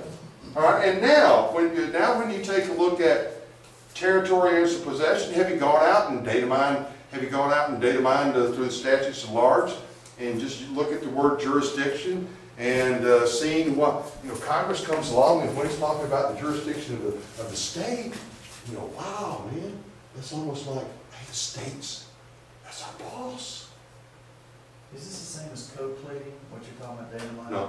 No, I'm just, data mining, I'm using electronic terms, I'm not a computer, I'm not a data Compiling all Taylor, the and I'm not him. parameter issues together so we can use them as a cross-reference. Okay. Yeah, yes, when I say data mining, I'm talking about, I data, this right here is a result of data mining. Right. I use Lois Law, I can go in, but you have these, basically the same thing on the internet anyway. There's a wealth of material that's getting on the internet. But all I've done here is I use my source, which is Lois Law, but I do word searches for, jurisdiction, and then I copy them and create a file like this. And it's very educational. Putting together in one spot phrases of one type is very educational, John. That's However- how you your usage. Let's Yeah, right. kind of summarize the general situation. Generally speaking, with a few exceptions, you will not win in court. It doesn't matter what your legal merits are. Unless you have a good, well-connected lawyer or spend lots of money, you're probably not going to win. Unless the judge simply decides to dismiss your case in order to get you off his docket. Maybe he wants to leave for a golf game, or he's just tired of it, or he figures there's not enough money in it for the government to waste its time on you. Most court decisions are made on economic grounds. Yep. Because each side makes the other spend so much money that they eventually quit in order to cut their costs. It is not based on legal merit. Now, in these few words, I summarized what you will learn if you spend years and years and years of data mining and reading the law. Most people do not have the time to do that. Doing that or going to court is a great educational experience. Okay, but all they will teach you is that your remedies do not lie in court. They lie in the political process. You have got to replace every member of Congress, every member of the state legislature, every judge. You've got to replace. You've got to replace them with people who are going to do the right thing with respect to the Constitution. And let me tell you, there are not enough people like that to fill all the places. Can As you I said, it's a waste disagree? of time. Yeah. So it means that you need to get organized people, and we need to have tea parties that wave signs that say, reform, repeal this statute, reform this judicial rule, reform this judicial practice, that get down into the nitty-gritty of the kind of reforms that have to be made. And not just vague, general, That's not for the general knee-jerk, public, though, John, and that's and never bumper gonna happen. sticker things. I want to disagree with you there, saying that we can't do anything in courts. And I will use an example of, in the last 10 or 11 years, I ran across a guy by the name of a lawyer that had an organization in Washington, D.C., U.S. Bill of Rights Foundation. His name is Dane von Breitenbruchart, a real Swede. But Dane had a landlord by the name of Dick Keller. And they were both interested, U.S. Bill of Rights Foundation is interested in Bill of Rights. But, Second Amendment, Dane was a professional sharpshooter in competitions. So here you have this lawyer, Dane von Breitenbruchart, that is a marksman, and he's got a landlord that's, likes guns too. And here they're dealing with the Washington, D.C. gun ban, basically. So what are they gonna do? Well, they did things right. And if you'd asked me 10 years ago, well, what kind of a prediction would you have about the United States Supreme Court taking a Second Amendment issue and then also agreeing with what I believe is absolutely correct? Second Amendment protects the individual right to own and possess a firearm. If you'd asked me that 10 years ago, I would have predicted, I would have expected that the future would not be like what happened. My prediction then would be dead wrong. What happened is that you did have a bunch of people that were vocal, and they did the right things, and they spent, all it took, let's go from about 2002 when the groundwork was being laid for all this through 2007, 2008. By that time, these people, the Second Amendment crowd had been working, diligently for 4, 5, 6 years. And guess what? They converted their effort into something that was beneficial. Yeah. So I differ with you, John, in reference to the conclusion that we can't win. Okay, but I said with few exceptions. And there was 2 gun rights cases. Not just DC, but in Chicago. Well, Okay. Chicago Right. versus, If you can get a case to the U.S. Supreme Court, and you can get 5 justices to agree with you, yeah, sometimes you can get a win. But the Heller case and the McDonald case each cost more than $1 million. Okay? The problem is that the remedies have been made so expensive that they're effectively out of reach for most ordinary people. So when I say you can't win, I mean you can't win unless you've got money or a good, well-connected lawyer. Heller and McDonald had well-connected lawyers. Have you seen one of the latest cases from the United States Supreme Court, Bond v. U.S.? Yeah, I posted it, I got it on my blog, all that stuff. the very first paragraph, note, that 18 U.S.C. 229 or whatever, they acknowledge the authority for its chemical weapons treaty. Yeah, they ruled that even a treaty, the individual has a right to challenge on 10th Amendment grounds the implementation of a federal law. I mean, that's a pretty damn good decision. And I doubt, seriously, I'm not attacking what you're saying, but this might be done when she had $1 million. I'd be amazed if she had $1 million to spend to fight this case at the Supreme Court. Well, the problem is that somebody's probably spent that much money. The lawyers may have done it pro bono, but it was still $1 million worth of their time. Yeah, in principle, you can get something to the court for as little as $100,000. Anudo did that. But still, because he did it all on his own time. But the reality is that to get it that far, from district court to appellate circuit court to the Supreme Court can only take 80 cases a year out of the 8,000 applications that were 120. Well, they haven't done that in 20 years. It's been running around 80 lately. Okay. Well, so you count them. I count them. Okay. So the odds, the difficulty, you have to figure that for every case to get to the Supreme Court, you have to figure as a cost how much it costs all the other cases that didn't make it through. Because that's part of the cost too. So if you spent $100,000 on a case that made it through, but there were 100 other cases also costing around $100,000 that didn't make it through on the same issues, all right, do the math. That's 10 million. Okay, let's do the math. Well, that's a good point, because what he's saying is society's, not any individual case, but society's cost to succeed in the Supreme Court is $10 million. Well, there are other things we can do, and that's one of the things I'd like to, if we can move on. We've already belabored the statutes at large. Not that I think that you walk away with what we did present, a whole lot of information about the statutes at large, but we have consumed half of our time with what I consider to be a minor point, and I would like to now drift over to this. But John, in reference to what you had to say, I think that there is a, in reference to the tax issue, there are a lot of things that we can do economically And it involves forum shopping. You know, I think that a lot of our federal tax issues need to be decided by state judges in states that don't have a state income tax. And one place is right here in Texas. And then I also think you need to have an environment for raising these federal income tax issues, because there's a lot of good issues.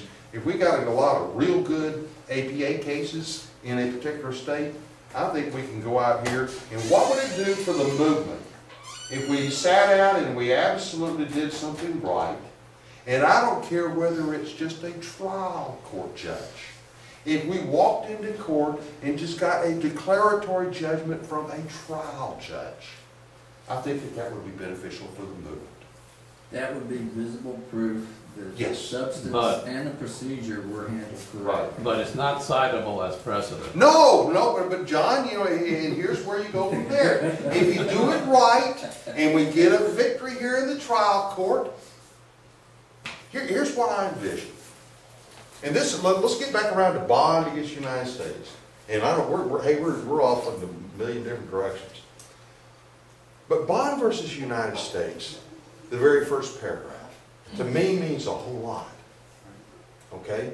And the reason it means a whole lot to me is because here you have Miss Bond. Y'all know anything about the case? No. Oh. But she was being prosecuted for violating a federal criminal law that's based upon the chemical weapons ban treaty. Right? You know, she did something about it. She found out that her husband was running around on her, and didn't he father a child? Father, Yeah, child, but- his girlfriend, Yeah. And his girlfriend was her best friend. her best friend. Oh, really? Okay. Oh, gee, I didn't know Yeah. that. So she started putting battery acid on her car door handles, her house door handles, basically doing things to cause the woman utter grief. And they caught her. Here's something we can do in reference to that viewpoint. In the United States Constitution, Congress has, people know that there's only 4 crimes that are specifically mentioned in the Constitution: treason, counterfeiting, piracy and felonies in the high states, offenses against the laws of nations. Well, what are offenses against the laws of nations? Offenses against the laws of nations, you know, I think John might be sitting there and saying, oh, it has to be static in reference to 1787 or 1789. You know, I don't think you're going to find anybody, any judge that's going to agree that it's static. You know, they're going to sit there and say, well, you know, Congress or the Senate has the authority to ratify treaties, and once we have a treaty, quite often treaties are implemented, at least at the federal level, with federal legislation that comes along and is penal in nature, criminal. That treaties are not part of the law of nations as used in the Constitution. The law of nations, as used in the Constitution, refers to a kind of common law among nations, principles of natural law. Well, they were looking at Battelle. Yeah, that's called jus gentium.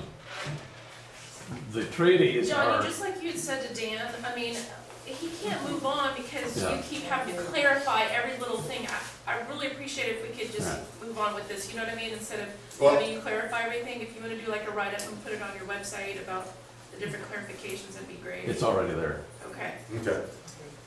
Treaties provide subject matter to Congress, and then you can go out and you can take a look at, you know, wildlife, the environment, drugs. I maintain guns. You know, you got treaties regarding any type of matter. Treaties are not, the subject of treaties are not limited constitutionally. They can encompass any type of subject. You know, I maintain that Social Security is predicated upon treaties. But once we get a treaty, then we go out and we have at the federal level, federal laws that implement treaty obligations of Uncle Sam. But one of the things, you know, to me this is all international law. Treaty law is international law. And it's being, you can see in this situation where it's being implemented against an American. Well, when you sit down and you take a look at who is the subject of treaties, you'll find that the Supreme Court has said most often, more than any other authority, the subjects of treaties are aliens here, citizens abroad. So then a treaty could only have, just based on the treaty itself, could only affect, if we had a treaty with Canada, whatever the subject matter would be, here in this country, the subjects of that treaty, they would be either protected or, whatever the legislature could do to act in reference to that treaty, it would only affect Canadians. But then the foreign countries law would affect Americans in that country. Aliens here, citizens abroad. Now when you sit down and you start taking a look at, once you get a treaty and then you start taking a look at, the laws that are built on that, you come away with some very amazing things. And I think that it's real important for American people. We need to, since we're looking at in Bond's situation, she was confronted with a law that is predicated upon a treaty. I think one of the things that we absolutely need to do is we've got to go out here and build more case authority on the point as to what's the limits of federal international law. We need to engage in some litigation to go up through the state courts, and you're not talking about it being very expensive. You can create cases, John, have somebody sue to enforce a treaty against another American. That guy comes back along, the one that's defended, and says, hey, look, you can't implement a treaty provision against me. I'm a domestic American. Treaties don't have any effect upon the domestic relationship between citizen and citizen. And then you push that up through the court, and if we did that in 4 or 5 places, and we got some appellate court, and it's not, you're not talking about a lot of difficult work. And you have in this situation, you have the party that's wanting to implement the treaty, he could be a Dr. Sam Kennedy, just a flaming nut. And then you push that up to the appellate court, and in my view, if you engineer it right, kind of like a play, you have the right stage props, I think you're going to walk away with some appellate court decisions that are going to sit there and say, hey, look, you can't implement a treaty, as between Americans, you can't implement a treaty. And then once we got enough decisions like that, then guess what? We have built new defenses in federal court. We can come back along and say, hey, look, we went out here, we built this, principle, this manifests itself in these Supreme Court cases, but also these state court cases, and we now define the limits of international law, and Uncle Sam can't come along and implement this international law against me as a citizen. I think that's a real important issue. Would that not be the absolute perfect treatment of this rumored threat of this United Nations Small Arms Control Treaty? Hey, look, my personal opinion is Uncle Sam's complete control over firearms is predicated upon guns. Treaties. There's a history behind it. One of the things, I disagree with some of my good friends that are in the Second Amendment battle.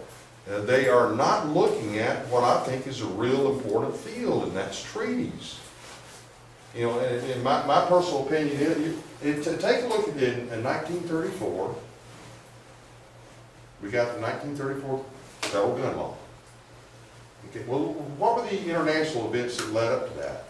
Back in the 1890s, we had treaties that proscribed, made penal, regulated and controlled the international traffic in firearms, war and materiel. And then the President of the United States was given, pursuant to that law, authority to implement it by edicts, presidential proclamations.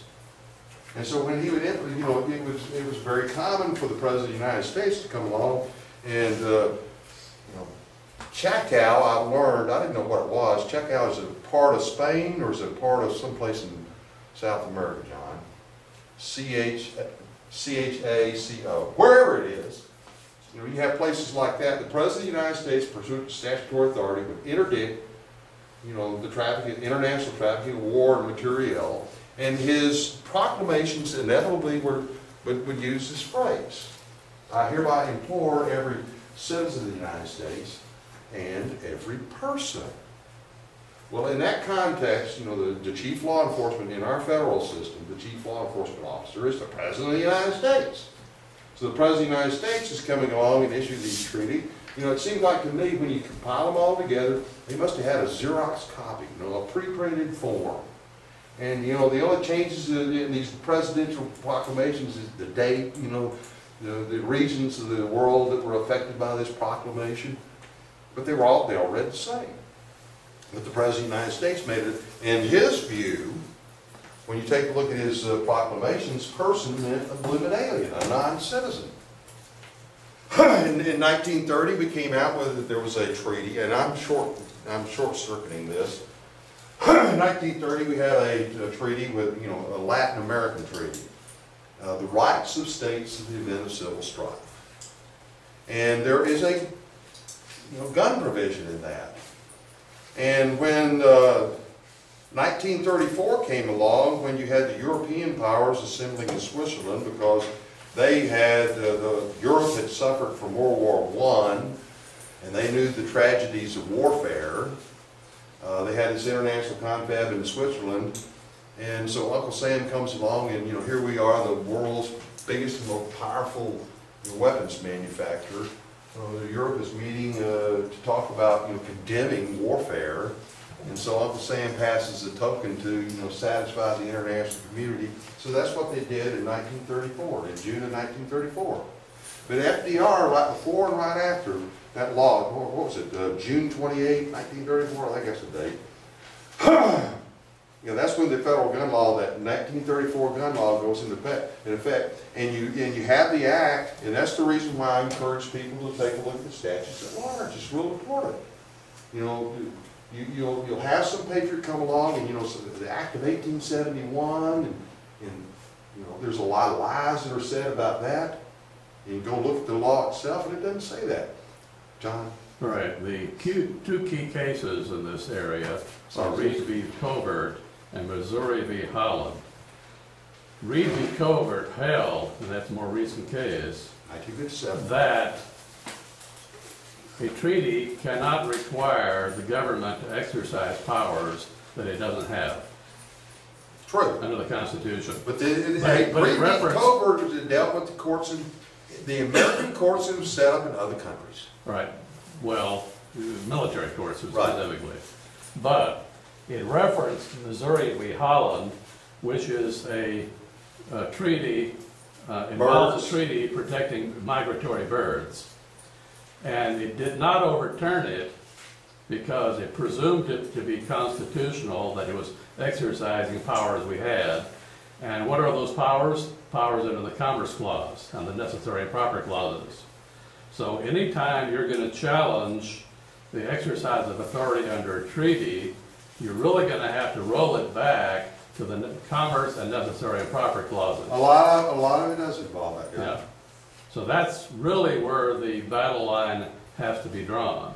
And as I've pointed out, what we need to do is emphasize necessary and proper for carrying into execution. Carrying execution is a key phrase that has been ignored ever since McCulloch v. Maryland. It's to make an effort not to get a desired outcome. Yeah. Well, you came out here, I've been on the road and been running around, but you sent out an email in the last couple of days talking about the Sixth Circuit making a decision in the Obamacare case. And I take it that they have gone the Wickard v. Filburn route, is that it? Right, they just did the boilerplate line of precedents, beginning with McCulloch and going through Wickard. Well, And more this recently whole thing about social legislation, John, you have, in 1932, we had the international community was very interested in setting up a social security scheme in every country. Those were the salad days of communism. But we had a treaty proposed in the international community providing for social security. Well, so Congress comes along in 1933 and attaches to its interstate commerce power, basically a social security scheme. So that goes up to the United States Supreme Court, and the Supreme Court holds that one attached to interstate commerce was unconstitutional. And that decision was made in May of 1935.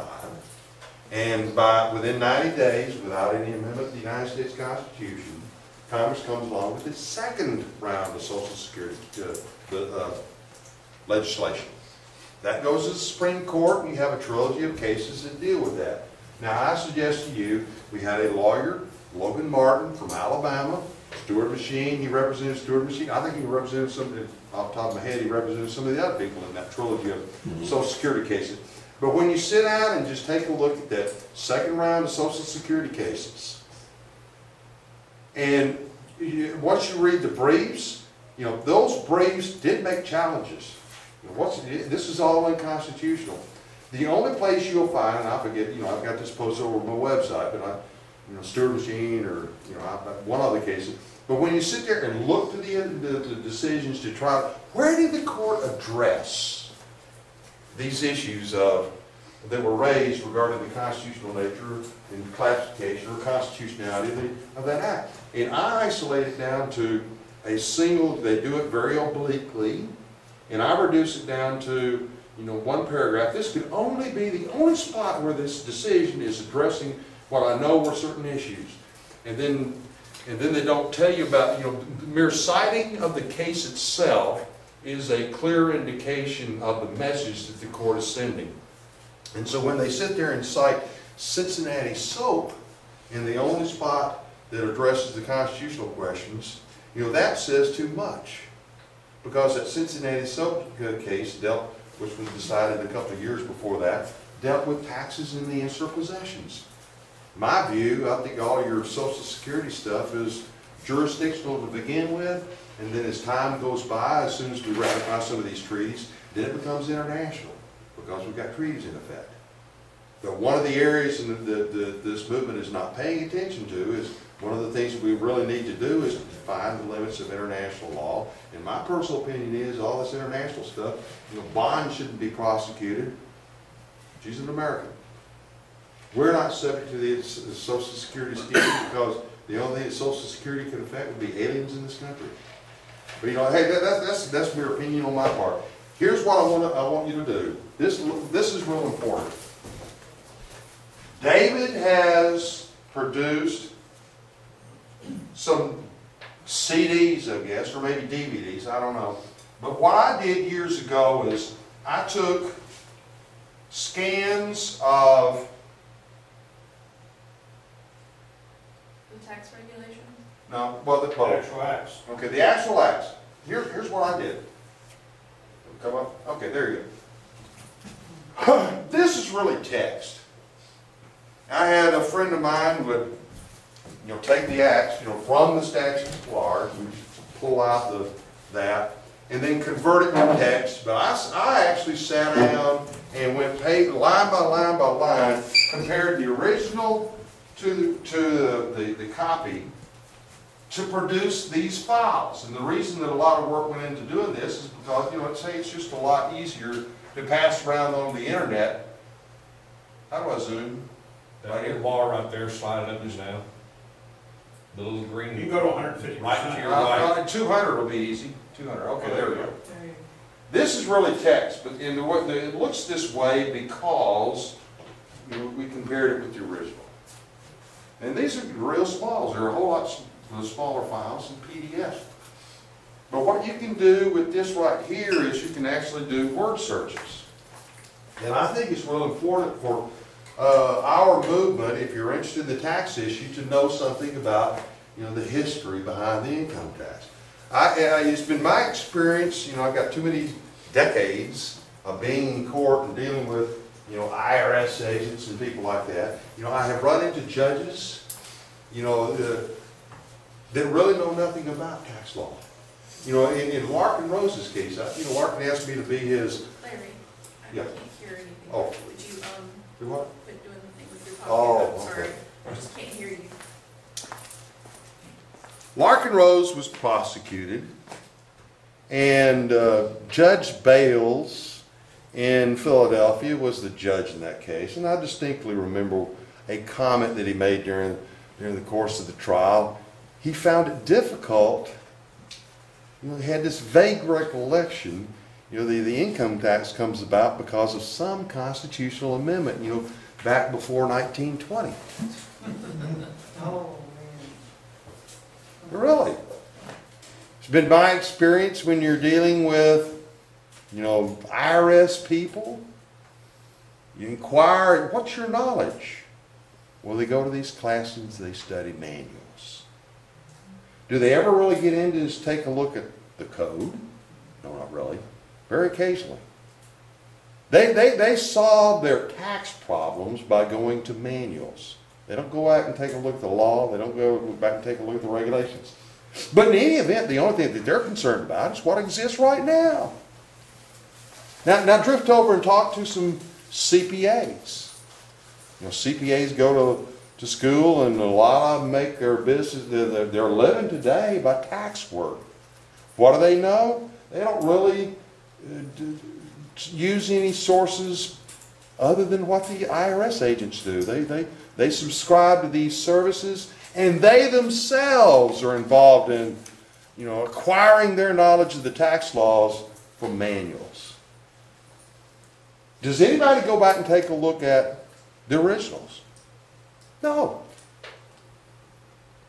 And I will tell you this, that once you go back and take a look at the history of the income tax and follow it forward into time, you can see some very, very interesting things.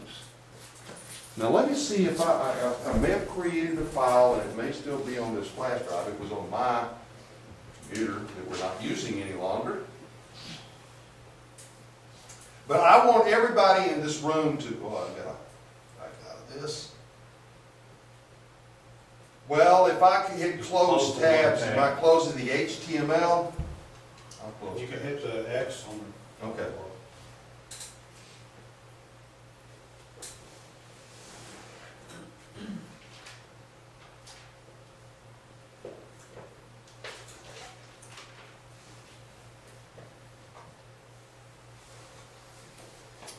Well, I don't see it. So let's go back to this. We'll have to.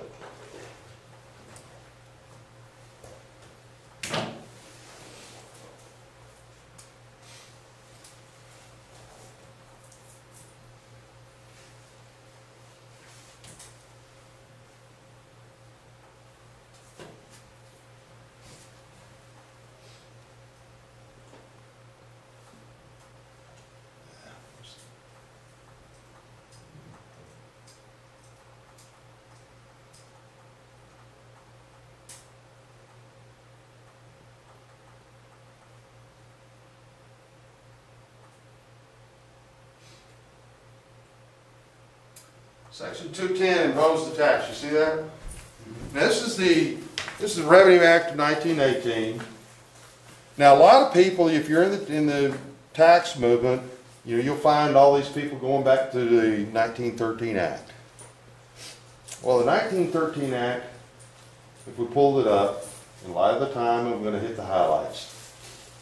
The tax was imposed. It said this: there is hereby imposed upon the income of citizens, whether residing at home or abroad, you know, this tax, and also persons residing in the United States and persons not residing in the United States but engaged in trade or business here.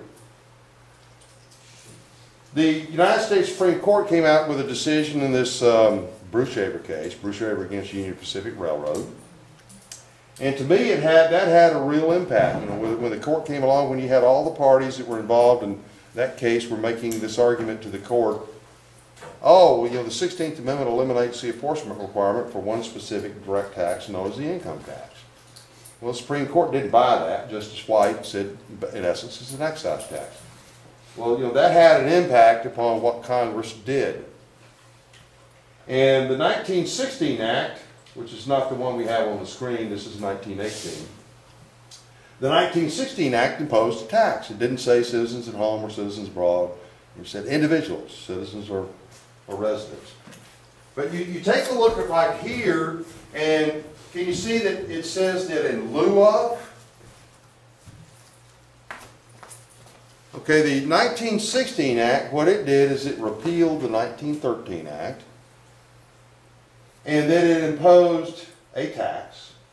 And now, 2 years later, this is the Revenue Act of 1918, you can see what it has to say. It says that in lieu of the taxes imposed by this subdivision, you know, there's this tax. That was a trick that Congress used quite often with a whole bunch of other types of taxes. You know, a lot of people don't know about this in lieu of connection. And I wanted to tell you, I'm going to give you some examples about how it's been done with other taxes so that you know, this will expose you to what Congress has done to make things appear bigger than they really are. About the same time, Congress, you know, about 1911, Congress imposed, or I think it's 1909, they imposed a tax on foreign-built yachts. And I'm gonna call yachts, for purposes of our discussion, boats. So they imposed this tax on foreign-built yachts. That's the case that went to the United States Supreme Court. Chief Justice White was the guy that decided the constitutionality of the tax on foreign-built yachts. You know, that was being challenged by, you know, the people that had yachts back in those days, Vanderbilts and Rockefellers and, you know, people like that. When the constitutionality of that tax was upheld, Congress came along and imposed a tax in lieu of. So here you have this 1909 boat tax, the constitutionality of which was upheld, and now Congress is coming along, you know, a year or two later and imposing a new tax in reference to those boats. So what it said is it would say something like this: in lieu of the taxes imposed by boats on boats in the old act, there is hereby imposed this tax. Now, if you go through several of these changes over time, you can get everybody looking at only the current one. All of these in lieu of taxes. And so, let me ask you this. If you have a tax in an original act that's imposed only on foreign-built boats, and you have in lieu of in the later act, well, in lieu of that tax on foreign-built yachts, you know, we impose this tax. Has the subject changed? It hasn't. It's still foreign-built boats. But, you know, if you don't look at that history, you'll come forward and, oh, you know, there's hereby imposed upon boats. You would think it would be all boats, when it's not. And in fact, in reference to this particular thing, in reference to boats, if you go over and start taking a look at the old regulations, it becomes clear. But then as time goes along, you know, they try to even, you know, make you think that it's far broader, but you will not know that the tax is only on foreign-built yachts if you only look at the present, you know, a couple, 20 years later. You have to know that history to see the proper subject. Telecommunications. Now this is, I got a little page on my website about this. They impose a tax on telecommunications. You go over the regulations, and the regulations will sit there and explain to you exactly how the tax operates. I don't have it in front of me, but the tax on telecommunications dealt with either a transmission from inside the United States offshore, or it might have been offshore into the United States. And that is the only illustration about how the tax operates on telecommunications. But again, in that field, here you have of course, back in those days, it wasn't called tax on telecommunications. It was a tax on radio, ship to shore. And of course, as time goes along, you know, now that whole field has become telecommunications. So it's real important for you to understand that in reference to other types of taxes, this in lieu of trick has been pulled. And the in lieu of trick is pulled to produce the effect that I've told you about. If you keep looking at the new stuff and focusing in on that alone, you will not have any idea as to what the real subject of the tax is. You can only learn about the real subject of the tax by going back into its history, going back to the original act where the tax was imposed. Yes? What would you suggest to getting that into court? In other words, Well, submit that as evidence. I mean, for your case. Well, you know, this is a study tool. You'll find on this CD that he's got, what you have is, you'll have, I think it's a 2002 version of the Control Revenue Code. You'll have the version in August of 1954. You'll have the 1939 code.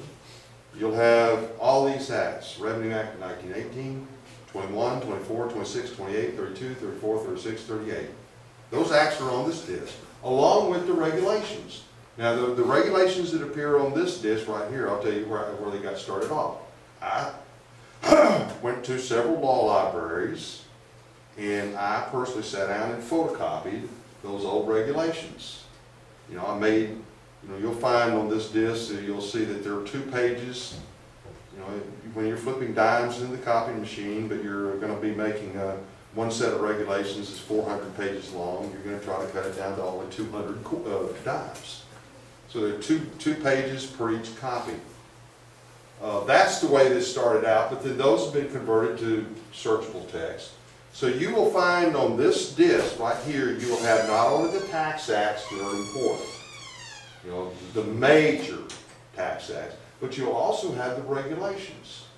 For example, you know, in 1913, when the tax on income was imposed by Congress, there was a set of regulations called Regulations 33. Accompanying that, later on by the Revenue Act of 1916, they kept those Regulations 33 in effect. But by the time you get up to the Revenue Act of 1918, the regulations that apply to the income tax are Regulations 45. Now all of this is, you know, explained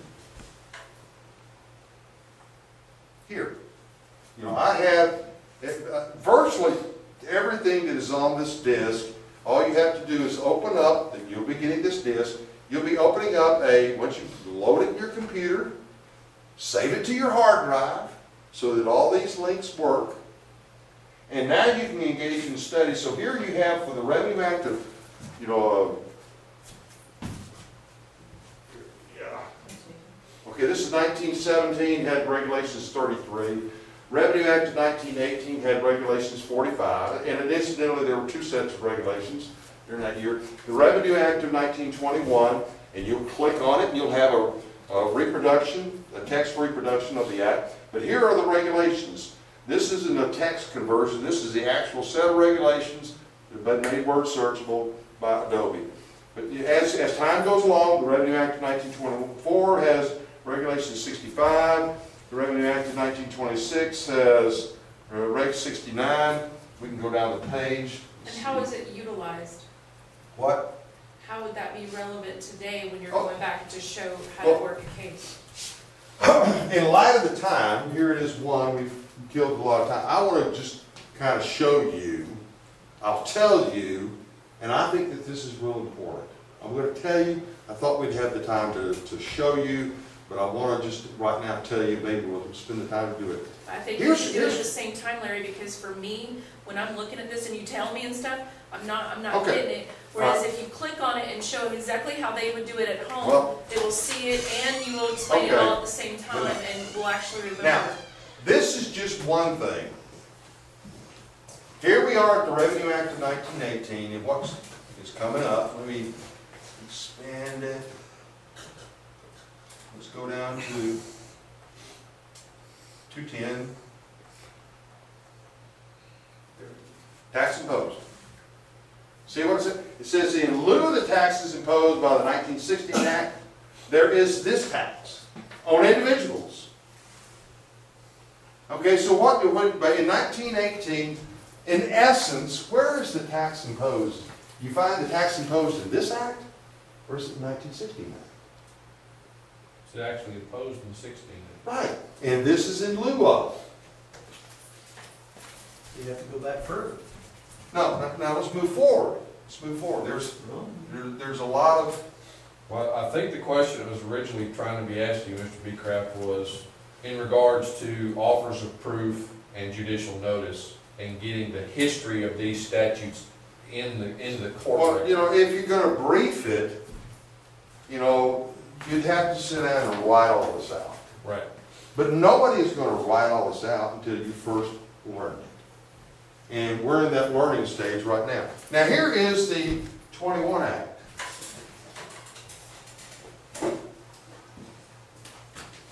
I actually gave a Ways and Means Committee attorney an aneurysm arguing this act with. What? I said, I actually gave a Ways and Means Committee attorney an aneurysm arguing this statute with him. I went over to the Library of Congress and copied that entire statute.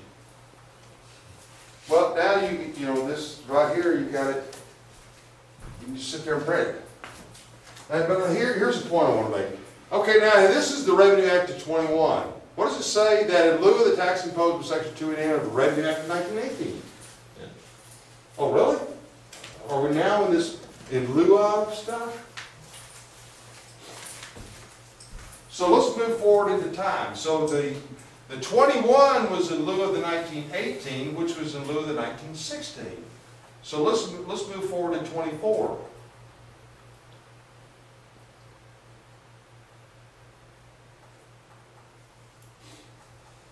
Let's go to section 210, the tax imposed.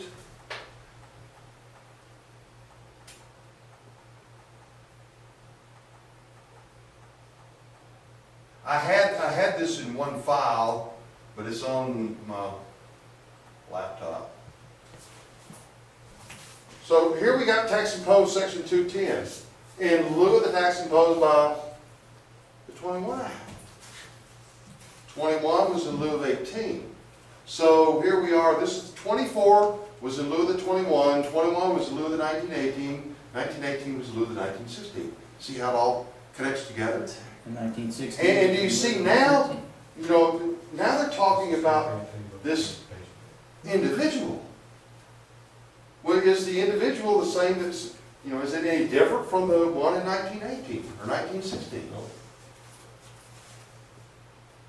Not unless they created a new definition for it. And did they create a new definition with those as well? Oh, hey, you know, hey, there's a lot of stuff that people need to dig into. I'm just going to introduce you to the, I got my own personal opinion, but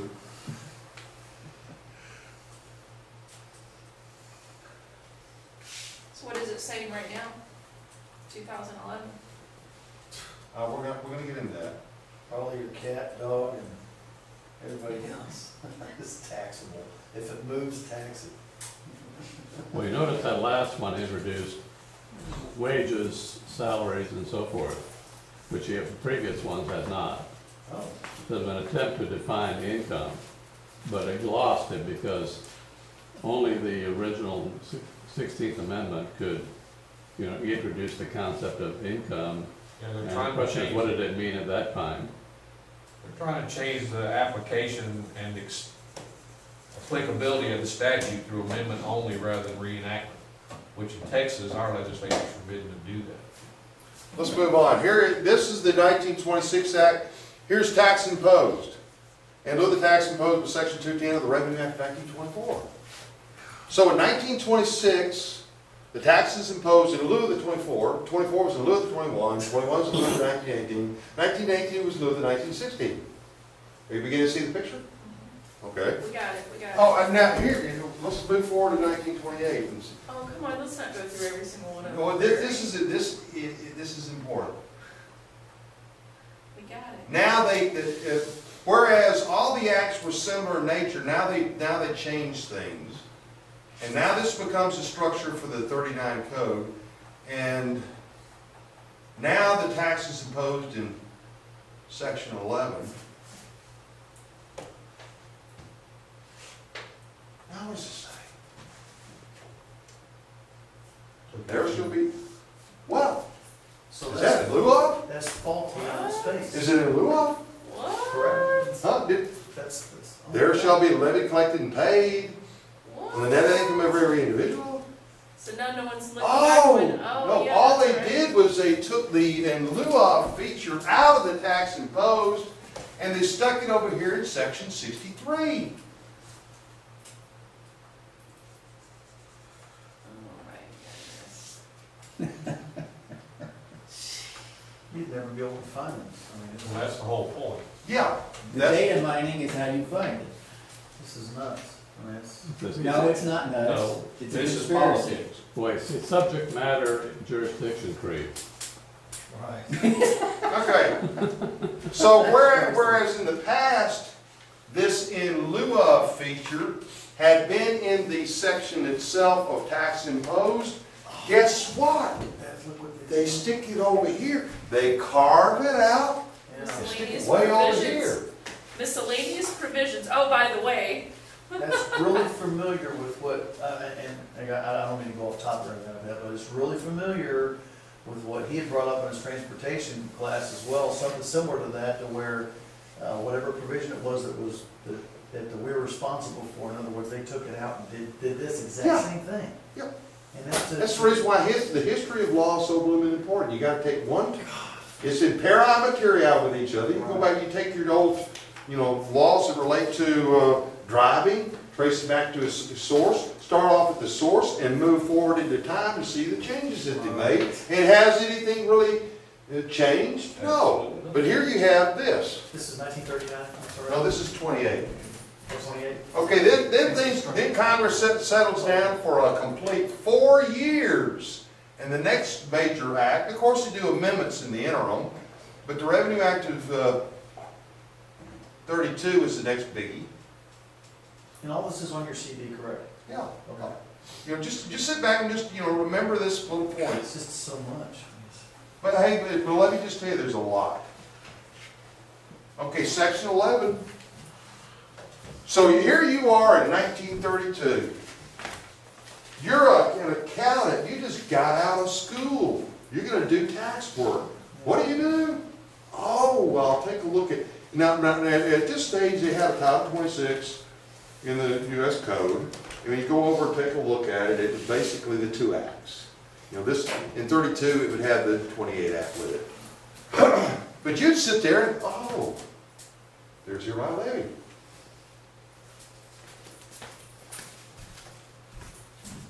And you're not going to go down here, the rudiments, you're going to be only concerned with all the way up through section 51, basically. Most people are going to sit there and stop at 51. Are you saying that these are all amendments to the original 1916? Is that what you're saying? Well, Is that correct? taxes in lieu of? Yeah, they're all Right here. amendments. They're all amendments. So in order for them to really change it to what they wanted it to apply, they would have had to completely nullify the original one and then just enact that one. But it sounds like, correct me if I'm wrong. Well, 1913 was completely repealed. The 1916, section 24 of the 1916 Act completely repealed the Revenue Act of 1913, Okay. which is and everybody sits there and deals with Bruce Shaver and, well, gee, things have changed. But, I have shown to you that the 1916 is the foundation because everything's in lieu of since that time. Okay. All right? And so here we are. I have on the screen, that's 1932. And I just showed you section 11. There's everybody opposed. Underneath of every individual.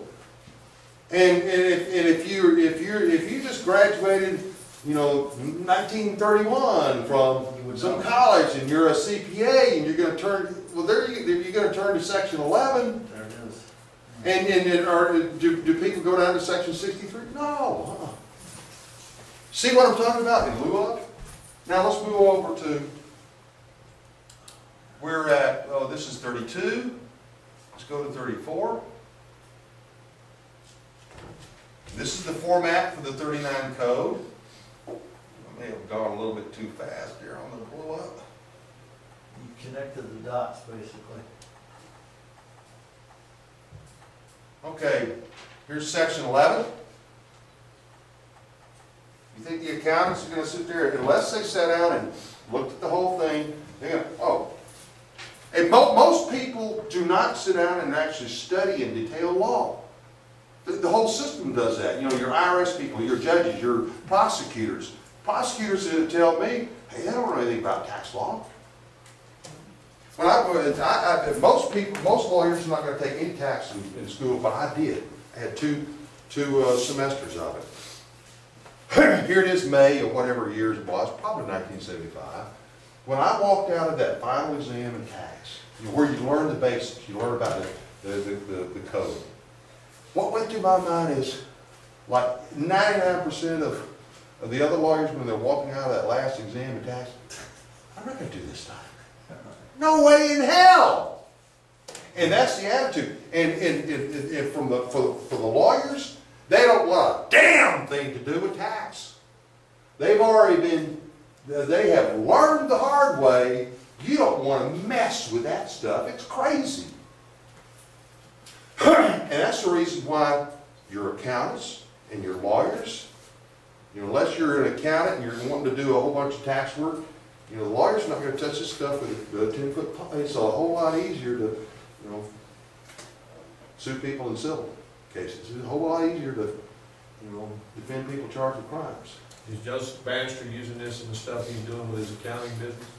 No, I wouldn't say Joe. Joe's probably just doing tax compliant. This right here is I'm trying to get a whole bunch. I'm trying to get the tax movement to actually look at this stuff. I'm trying to get the paper movement to look at the whole shooting match, the statutes at large. It's real important because when you sit down and you follow things forward in time, we don't have the time. There are related regulations that go along with this stuff. But I think this is real important to show you. Okay, this is 34. Oh, here we got tax imposed. Let's go down to section 63. Larry, can they go back and negate this and, negate This is all the the history. How in the world can you wipe out history? retroactively do it, Well, the only, hey, if Congress came out and completely repealed something and started off in That's this, what I'm trying to then we wouldn't deal with the history. But I'm showing to you that it is in fact interconnected. It is. And you've got to, there's a lot more, I'm just showing you that it's connected. And Has anyone successfully used this argument? hey, look, this is just an introduction. Okay. All right? Do we not have the section 63 here? Yeah, it's right there. Right there, in lieu of. So 34, we're at 34. 34 was in lieu of 32. 32 was in lieu of 28. 28 was in lieu of 26. 26 was in lieu of 24. 24 was in lieu of 21. 21 was in lieu of 18. 18 was in lieu of 16. It's all interconnected. So now let's move up to 36. Here we are. Section 11 imposes the tax. There it is. See it? There's hereby imposed. There's levied, collected, and paid. That's tax imposed, or that's what they want you to think.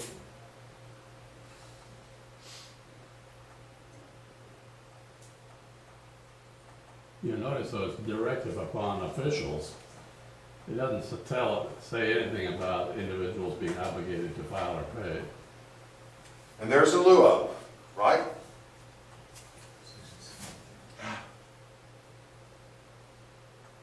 Would you agree? See, it says up here at the very top, that's the file that we're in, 36. And this says in lieu of, right?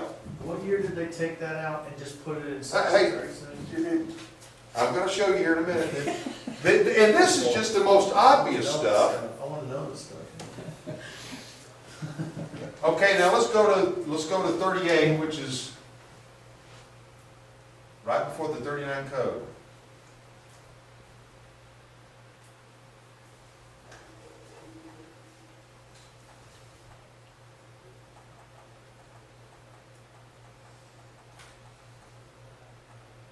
Okay, there was section 11. Normal tax.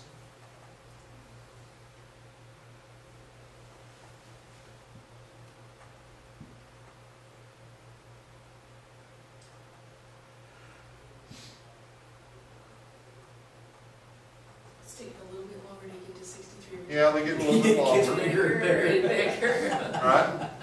So here you are at 36, and let's see how many pages. Can you see on this thing how many pages this is? Where 139 pages. And that's just the tax act. The income tax was the 139. And this is the PDF. They were long tax acts. But here we got section 63. So here we are at 38. It's in lieu of. Now, codification. A lot of people don't know anything about codifications. But, if I had my computer back, I'd show to you, we had an Alabama code. Alabama was admitted in the Union in 1819. But, I downloaded, I've seen for years, if you take a look at the Alabama laws, we had an 1840 code, we had an 1875 code, we had a 1935 code, and we're using the 19 code of Alabama for 1970 right now. But you know, even little old Alabama codified its laws in 1840, which is a long time before the feds got around to do it. And they started off in 1872. They got the revised. Put it in a book. Well, And organize the it. federal codification is you take all the laws of a general and permanent nature and stick them into subject matter categories. So with the, you know, in 1926 they created the United States Code? In 1870, 1869, 1870, here you had 14 volumes of the United States statutes at large. You can get them, you know, you'll see it. So those 14 volumes were about like this. So somebody made a decision in Washington, D.C., and let's codify the federal laws. And let's call that the revised statutes. So that's what they did. And so they hired a lawyer from D.C. They created, what, 75 titles. They got this lawyer from Washington, D.C. to, you know, do the basic work, you know, to stick the laws of a general and permanent nature into these topics. You know, Title 35 under the revised statutes was taxation. You know, it's on the disc. It's for the statutes at large, it's all there. I'm just giving you a real quick overview. So we created in 1872 the revised statutes. And as soon as they sent that out, you know, people bought the book and started looking around. And guess what? They found out that there were 2,000 mistakes. And so in 1878, they come along and, oh, we got to correct everything. You know, that you had the diligent students were sitting there taking a look at the statutes and compared what Congress produced, and said, I found a whole bunch of mistakes. But the revised statutes were enacted into law all at once. Everything that was in the revised statute that was in the, you know, the statutes at large was repealed. So let's take money. You know, you had a bunch of coinage acts that were in effect then. So whatever title dealt with the subject of money in the revised statutes, whatever section was in there, if it was in the statutes at large, it got repealed. Now that's enacting it into positive law. Now come forward, by the time you get up into the time of World War II, you know, you're no longer at 14 volumes. At 14 volumes, they created the revised statutes.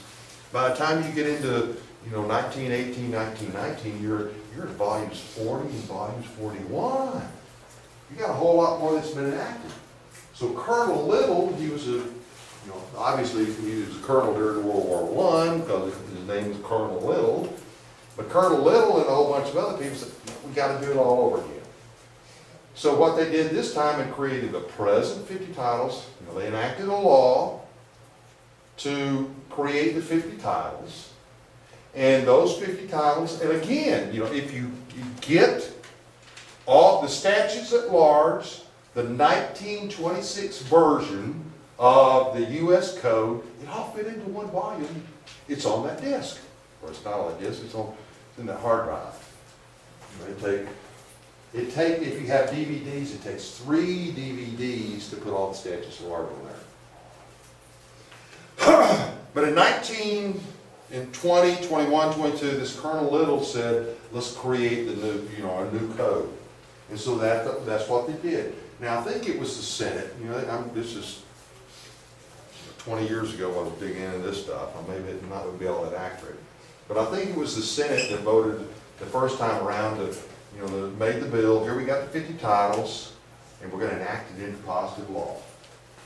And then the House comes along and says, hey, look we had this big problem back in the 1870s. So, you know, one of the houses came along and said, no, we're not going to enact this thing into positive law. What we're going to do is we're going to create the titles. And then we're going to have public employees sit down and do this work. And the titles are going to be evidence of the law. So this act was different from the revised statutes, whereas the revised statutes, quote, here's what we think all the law is when you put it in one spot and divide it up into titles. Here's what we think that it is, and this is going to be the law. And so that changed so that when you get into the United States Code itself, the law in that respect said, no, we'll leave it to whatever's in the statutes at large is the law. This is evidence of the law. And to make it, and let me just tell you folks, I think that the Law Revision Council, they were starting from day one, 1926. You know, I don't have any employees. They probably start off with a couple of employees, and they probably have a whole bunch now. But Law Revision Council would, you know, take the titles. Here you got a new section of Congress comes out, and Congress passes a whole lot of laws. Incidentally, I'm going to stop. You'll find if you get the statutes at large, go to the end of a volume, maybe 3,000, 4,000 pages long, but see how many public law numbers there are there. In any given year, let's say that, you know, sometimes Congress might be busy and passes 200 laws. You might be passing 300 laws. Sometimes it's only 150. If you sit down and take a look and see what Congress does most of the time, you'll find that most federal laws they're not of a general and permanent nature, they are changing the names of public buildings. The post office at, you know, Timbuktu, Alaska is hereby for change from the Ted Stevens, you know, Memorial Post Office to something else. You don't have a whole lot of substantive laws that Congress enacts every year.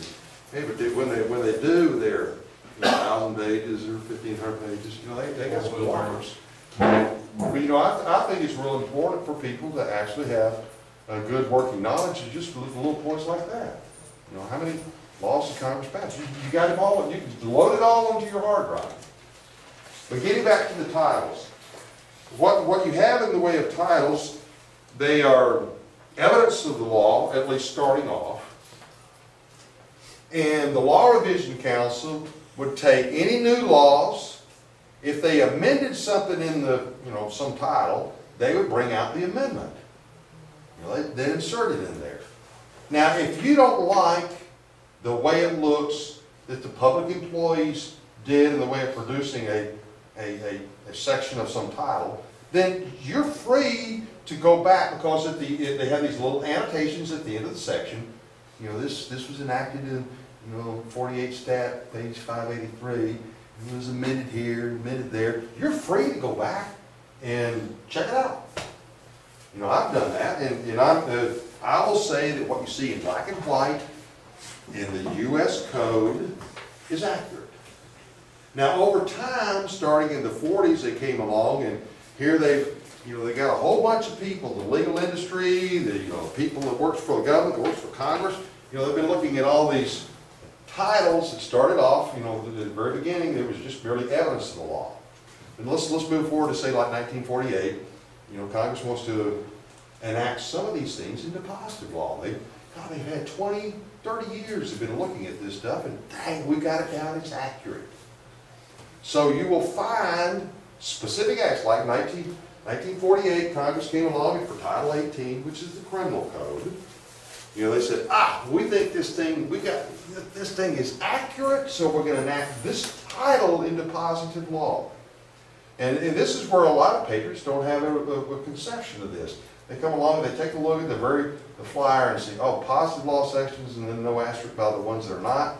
You know, they draw a bunch of wild conclusions. Could you explain positive law, please? What? Could you explain what positive law is? Or what you're Well, you know, hey, the statutes at large is positive law. The titles themselves, starting off in 1926, when they produced that is what, if you sat down and devoted, you're free to do it yourself. But now that we're going to divide federal law up into 50 titles. You know, Title 26 is, you know, Title 12 is, you know, banks and banking. Title 15 is, you know, commerce. Title 19 is tariffs. 18 is the criminal code. 21 is, you know, drugs. 25 is Indians. 26 is, you know, federal taxes. 27 is BATF. 31 is, you know, Treasury Department. 48 is, you territories in instant possession, 50s war. What is the differentiation between evidence of the law and positive law? Okay, the positive, and the federal level, and the context of that is this. Once you had the titles created by the 1926 Act, they created 50 titles. At that time, they were only evidence of the law. They were, in my personal opinion, when I sit down and look at it and try to do exactly what the public officials have done, the Law Revision Council, they are accurate. They don't have any reason to be inaccurate. But not Larry, complete. can I interject or can I make an observation? Sure. If anybody wants to, they can go to the Office of Law Revision Council website, and they have a really good website explaining what their job is, and they also have a PDF document, about 4 pages, that explains what positive law qualification is. And what they're basically saying, and what you're saying in a nutshell, is that the United States Code back in 1926 or whatever have you was snippets or pieces of the statutes at large that they thought were the most relevant meat of the law, more or less. Okay? No, it's the codification, it's, okay, first condense everything that Congress had enacted up to that point in time, throw out Larry, the repeal stuff. Go ahead. it was evidence of the statutes at large, the actual law, the positive law. Right. Okay? And if you were in court fighting somebody, and you said the United States Code section such and such says such and such, you created a rebuttable presumption that that was the law. But your opponent, if there was a mistake, could go back to the actual statutes at large and say, wait a minute, here's what it actually reads. They made a mistake in the United States Code. Okay? So what happened was, part of the job of the Office of Law Revision Council was to go over all this law with a fine-tooth comb and say, it is accurate, it is directly out of the United States, the statutes at large.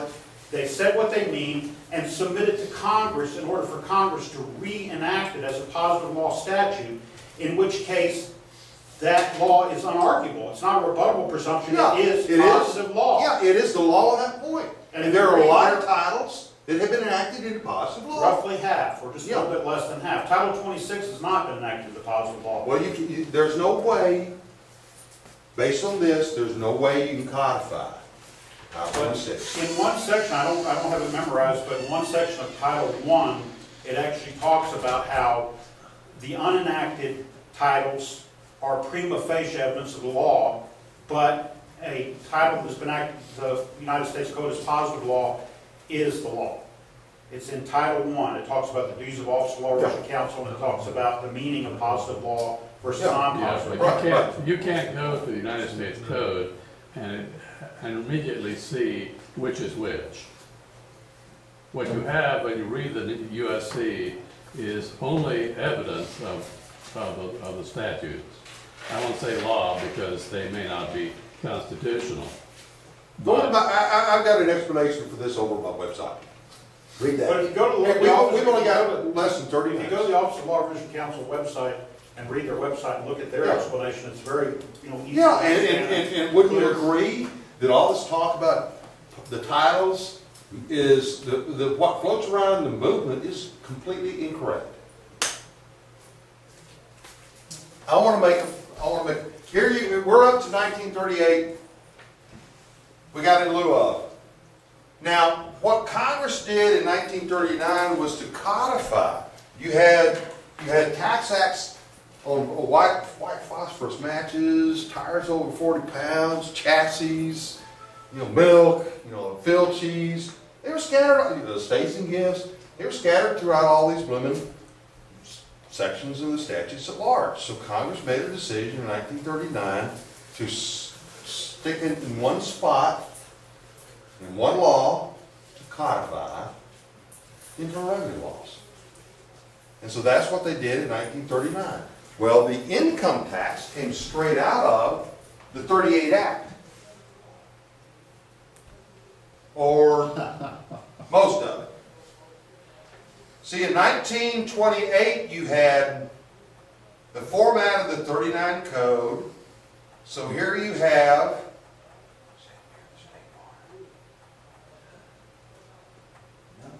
Section 11 still imposes the tax. Right there. The 38 Act had a Section 62, or 63.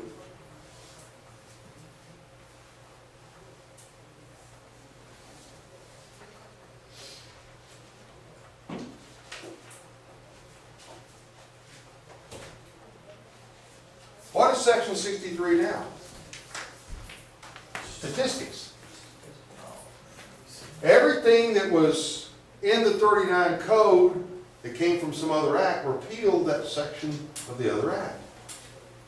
Here, this comes out of, if you look at the parallel tables, I think comes out of the 1926 Act. So section 63 from the 38 Act didn't go into the 39 code, so there is at least one section of the 1938 Act that exists unrepealed today. It is section 63. Well, they didn't really need section 63 in here, because you have what you have with the 39 code is you're codifying all of the existing in February 1913, all those tax acts are stuck into one book called the 39 Code. The income tax came straight out of the 38 Act. So this is in essence the 38 Act. You got to keep section 63 of the 38 Act still unrepealed, because this is the codification. So the 39 Code, since it sucked up the 38 Act into it, the 39 Code imposed a tax that was in lieu of the 36 tax, which was in lieu of the 34, which is in lieu of the 32, which was in lieu of the 28, in lieu of the 24, or 26, in lieu of the 24, in lieu of the 21, in lieu of the 18, and when you get back to 1918, it was imposed in lieu of the 1916 tax. So tell me, can you ignore, if that's the case, if you're dealing with the 39 Code, can you ignore the history? You can't. But most people aren't aware of the tricks that were pulled. Most people are going to sit there and look at the 39 Code and operate off of it detrimentally. And that's what we're using right now? No. Good question. Did Congress repeal all of the prior Internal Revenue Acts when they codified 1939? Yeah, they would typically do that. They said we repeal everything so that none of that applies anymore. But it was all brought up into one book. Go back to the very beginning. We don't have the time. We only got 20 minutes left. Where's taxes in lieu of? Because I'm lost. It's not, that's what he's saying. That's the whole point. It didn't get stuck over in the 39 Code. Section 63 from the 38 Act is still in effect. It didn't get, it has to, because you're codifying all the income tax, all the laws of a general permanent nature regarding internal revenue taxes at the federal level was first codified in 1939 with the Internal Revenue Code of 1939. The 38 Act went for the income tax went straight into section for section into the 39 Code, with the exception of section 63. There was no reenactment by Congress to change the law. All they did was take the existing law, organize it into a book. Yeah. That's it. There was no legislative change. So my question. They did make work changes. Where is it? And all of this is for the purpose of being consistent. Right, but Congress didn't make the word changes. The ones that codified it made the word change. No, Congress did. But yeah, the ones that codified, there was a committee that had been studying this for years, but the intent was to keep whatever the old law was, it has the same meaning in the new. Let's move on. You're going to have to sit down and study this disc. Now let's move forward to the 54 Code. The 39 Code was amended a whole lot all the way up to 1954. In August of 1954, imagine this is what happened. Take the 39 Code the way it looked like in August of 1954. All these amendments. And I wish I had brought the 39 Code along, the way it looks in the statutes at large. Now, pull that open and start cutting. Cut up the sections. And then cut up each section into subsections. And so you got a whole bunch of you got thousands of pieces of paper.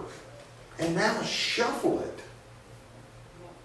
Reorganize it. And you take the cut up version of the 39 Code, the way it looked in August of 1954, shuffle it around, and then reprint it in some magical way that it looks, and suddenly you got the 1954 Code. But they made some word changes, but it means the exact same thing as the 39 Code. So you see part of the trick that they do, legally section 22, which was the definition of gross income in the 39 Code, is equal to section 61 of the Internal Revenue Code. And I want to say a few things about that real quick. But what we have today is the 86 code. When you go back and take a look at the act that created the 86 code, all it says is the 54 code, the way it looks today, we hereby change the name. That's all that happened. So the 86 code is nothing more than 54 code with a new name. You go back to the 54 code, it was enacted in August of 1954, and it was nothing more than the 39 code cut up into a million different pieces, shuffled like a deck of cards, roll right out, and boom. The 39 code reorganized. That's all 54 code was. The 39 code was the codification of the 1938 Income Tax Act, which was in lieu of the 36, in lieu of the 34, in lieu of the 32, in lieu of the 28, in lieu of the 26, in lieu of the 24, in lieu of the 21, in lieu of the 18, which the tax was imposed in 1960. So that's the reason why you can't ignore this history. I want everybody to get a disc. Now here's something that's real important. Right, if you're taking notes, I want you to do this. Once you get this CD, do a word search. The Supreme Court of the United States it wasn't difficult for the Supreme Court for it to determine a statutory definition of what is income, because it really just simply looked at the law. You have this phrase from all the way up to the 39 code for the section that deals with the statutory definition of gross income. It says gains, profits, and income derived from wages, salaries, compensation for personal services. Now, in PDF, you can do word searches. Even if you've got Adobe Reader, use the advanced search feature so that you don't want to move, from one word or phrase, through a document. In Adobe, you've got this little bar that'll come up over the side and show all the hits. So now take, the Revenue Act of 1918, for an Adobe search, you can just use gains, comma, profits. You don't need income. And so you're going to be doing a search for gains, profits, and income. How often does that phrase crop up in the Tax Act?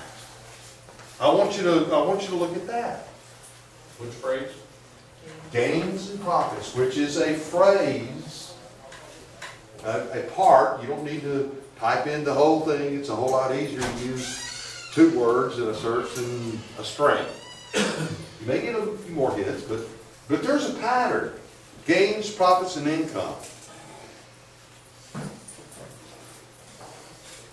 Now, at the same time that you're doing that, I want you to do liable. Liable. Now, why is it, I will give you a roadmap. Starting in 1917 and clearly by 1918, the only parties that were statutorily liable, you can just believe me, I base what I say straight on the acts themselves. The only one that's statutorily liable from 1918 forward, well, from really 1917 forward, is the withholding agent making payments of income to a non-resident alien foreign corporation. Okay, can you say that slow? Huh? Can you say that again slow? Non-resident Withholding agent. agent. The withholding agent. Non-resident agent? Non-resident aliens. Aliens. I know Yeah. from Alabama, but The whole thing the Brushaver case was decided on was the withholding agent. Non-resident aliens. I'll tell you. And foreign corporations. And foreign corporations? So, I think it's real important for people to know that historically, the only one from 1974 forward in reference to the income tax, the only one that is statutorily identified as being liable for the tax is the withholding agent for non-resident aliens and foreign corporations. Now, once you do those two, get that, income, liability. Once you come to that understanding, now I want you to chart out some things. You go over to 3401, the present code. 3401 deals with withholding. What is wages? Wages are defined as being remuneration. What's that? Remuneration. remuneration. And I would suggest to you, if once you become, you can almost take a flow chart. Your statutory definition of gross income, gains, profits, and income derived from wages, salaries, and compensation for personal services. But then again, today we have wages, or wages means remuneration, but then remuneration what didn't appear in the statutory definition of gross income, but what shows up in the withholding on non-resident aliens and foreign corporations is every item in the statutory definition of gross income plus the emoluments, remunerations, blah, blah, blah. But in my view, the remunerations and wages, back in the old days when they were in the same sentence, wages and remunerations have to be something different. But then again, the only time remunerations ever showed up was in reference to non-resident aliens and foreign corporations. But then, if you wanted, there were some changes made. We brought in withholding on Social Security in 1935. We had some railroad retirement. We had unemployment. Things began to change. We had, when you get into the early days of World War II, we got the Victory Tax Act, and we got the Current Tax Payment Act that followed behind that. You had some changes some new changes that were brought into reference to withholding. But may I suggest to you that the only way you can determine how withholding today applies, if you go and start off and take a look at subchapter C, subtitle C, 3101, 3201, 33, 3401, if that's your starting point, you're going to be sitting there and looking at, wages. Ooh, that's what I make. Individuals, ooh, that's me. Which is exactly what the government wants. And when they have these common terms, people take these common terms to believe it's them, but they're statutory. They're common definitions is what people will believe rather than statutory terms.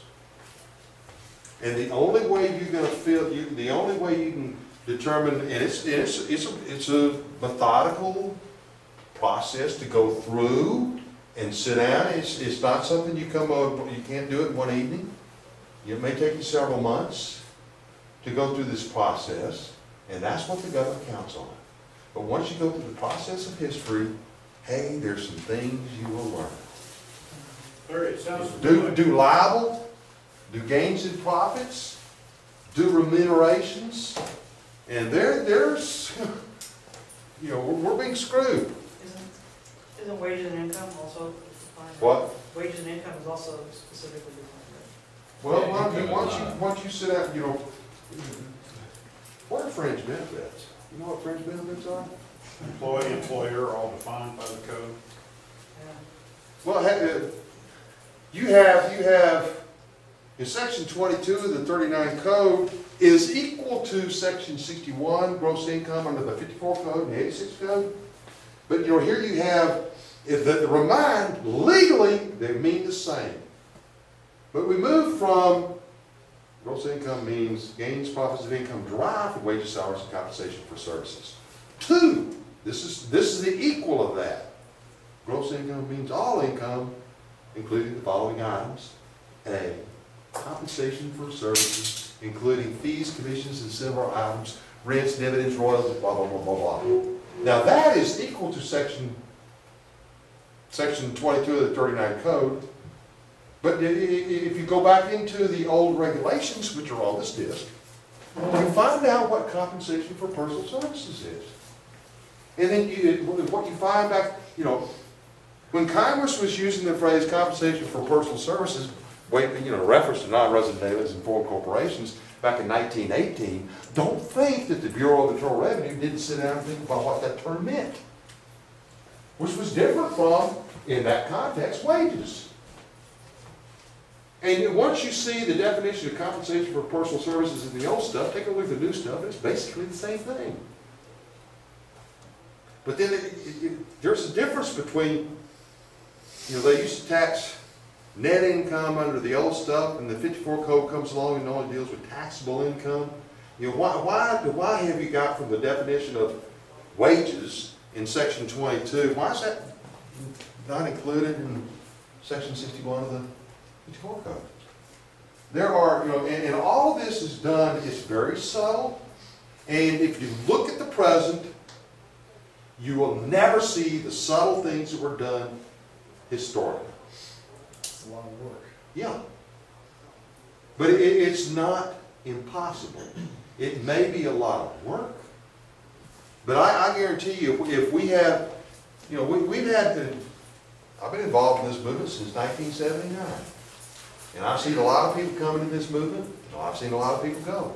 And there've been a lot of people that come into the movement that sat out and really did some study, and I've met a lot of them. Vern Holland, I don't know if y'all remember Vern Holland from Tulsa, good friend of mine. I defended him. You know, when I defended him, you know, jury was out 3 days, and 6 of the jurors after the case was hung, they came over and joined Vern's organization. And I put his True. online. Did they retry him? Or- Yeah, well, we ultimately settled, you know, for a slap of the wrist. You know, they were wanting to hang Dave and Vern, and it took us 5 weeks. In 2001, the battle that case. You know, but that's a whole lot like the Franklin Sanders case, huh? That was a criminal case and the jury hung, Yeah. and so They were hung, and the forelady of the jury was on our side. She came over and joined Vern's organization. Vern's case lasted 7 or 8 years. We fought it all. when they came back and retried him, y'all. We never went to a retrial. He did a plea bargain on very favorable terms. Yeah, yeah. What Vern did, the special agent would go out and get drunk, wreck his car. You know, Kenneth Snow, you know, it's a long story. We don't have time. You know, this is war story. But Vern Holland, they didn't plead guilty to the indictment.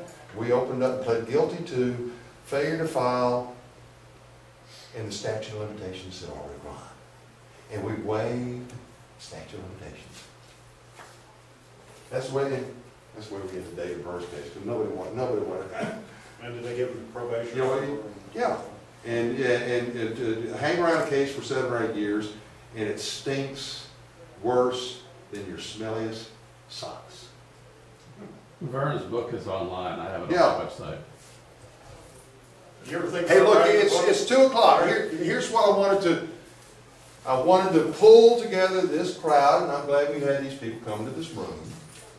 I want the movement to change. I want the people that are inclined to study to actually look at the real stuff. Now, in reference to taxes, you will not go out anywhere in America and find more tax information, real information, in one spot than on that CD. Nobody has the old stuff. Nobody has the old tax that are searchable. Nobody has the old regulations that are searchable. What's your opinion on cracking the code that was? Well, you know, it's erroneous. It's erroneous, you say? Yes, it's wrong Okay. to say that employees are only government workers. Now, some employees are government workers, but that is not the exclusive universe of employees.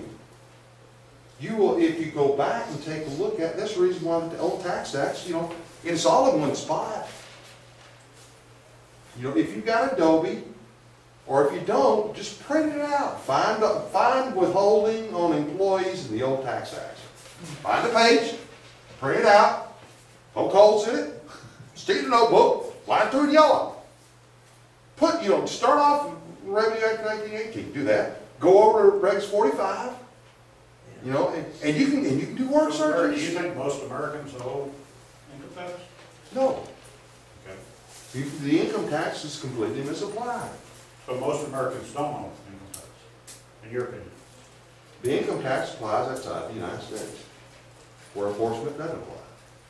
So that's the only state's one argument? Huh? Larkin Rose's argument? No, No, Larkin Rose's argument, Thurston Bell's argument, it's my argument. which was written about Tupper Saucy in 1987, came out with that argument. And it's been around for years, and all Thurston Bell did was repopularize it, and Thurston Bell was one of the biggest jerks. You know, there's a, Amen to that. yeah, But you think that argument's right, that's the right argument? absolutely. Also, But go over to my website, and when you get to my website, type in an extension. This isn't linked. Reasonable action, and the R and the A are capitalized, .pdf. And you will see the very first, I didn't write it, I explained it to Tupper, and Tupper wrote it. now also look at Jeff Dixon's book, which is also on our website. Can they contact you through your website if they have questions? I wanna see people. David's got all the statutes at large. If we can shut this down, whoever's got a nice computer running right now, I'll load up the statutes at large on it. I want everybody to take a CD of the tax stuff and go study it. And now I want to see if you ultimately come to the conclusion we're being screwed, and we can prove it. You know, all this can be laid out. Ultimately, maybe there's a movie to be made, but we got to move beyond standard, typical patriot stuff. Well, to get the sheeple, I agree with you, you need to make a movie, like, kind of like Aaron Russo's, Yeah. what was it? American Dream. Yeah, something like that. Well, the problem is that people largely already know that we're being screwed. But what they're not doing is they're not getting out on the streets, they're not deluging Congress with letters and phone calls, they're not holding them accountable at all You work election 3 days. hours, you can't do this in a phone call. You can't do this in the street because people don't understand. It takes education No, to but in do the that. You would have to street, go you can through the refer document. back to a book, to an article, to a website. You don't have to deliver the entire message on the But sign it's you're kind of like waving. saying the sky is purple. Hey, most of y'all know each You're not other. gonna get it. Yeah. Yeah, Mr. Becraft, Yeah. if you have it, whatever is on your computer you'd be willing to separate from, I'll be more than happy to take and make sure everybody in this group gets. Well, okay, but see, I only got it on wait. Hey, did you turn my computer off? Yeah, it's on. Okay, good. All right, well, hey, let's load up some hard drives. You can disseminate that, yeah, I mean, you can disseminate that, so. I've actually got two, if you want to make multiple copies of it. Who wants one of the CDs?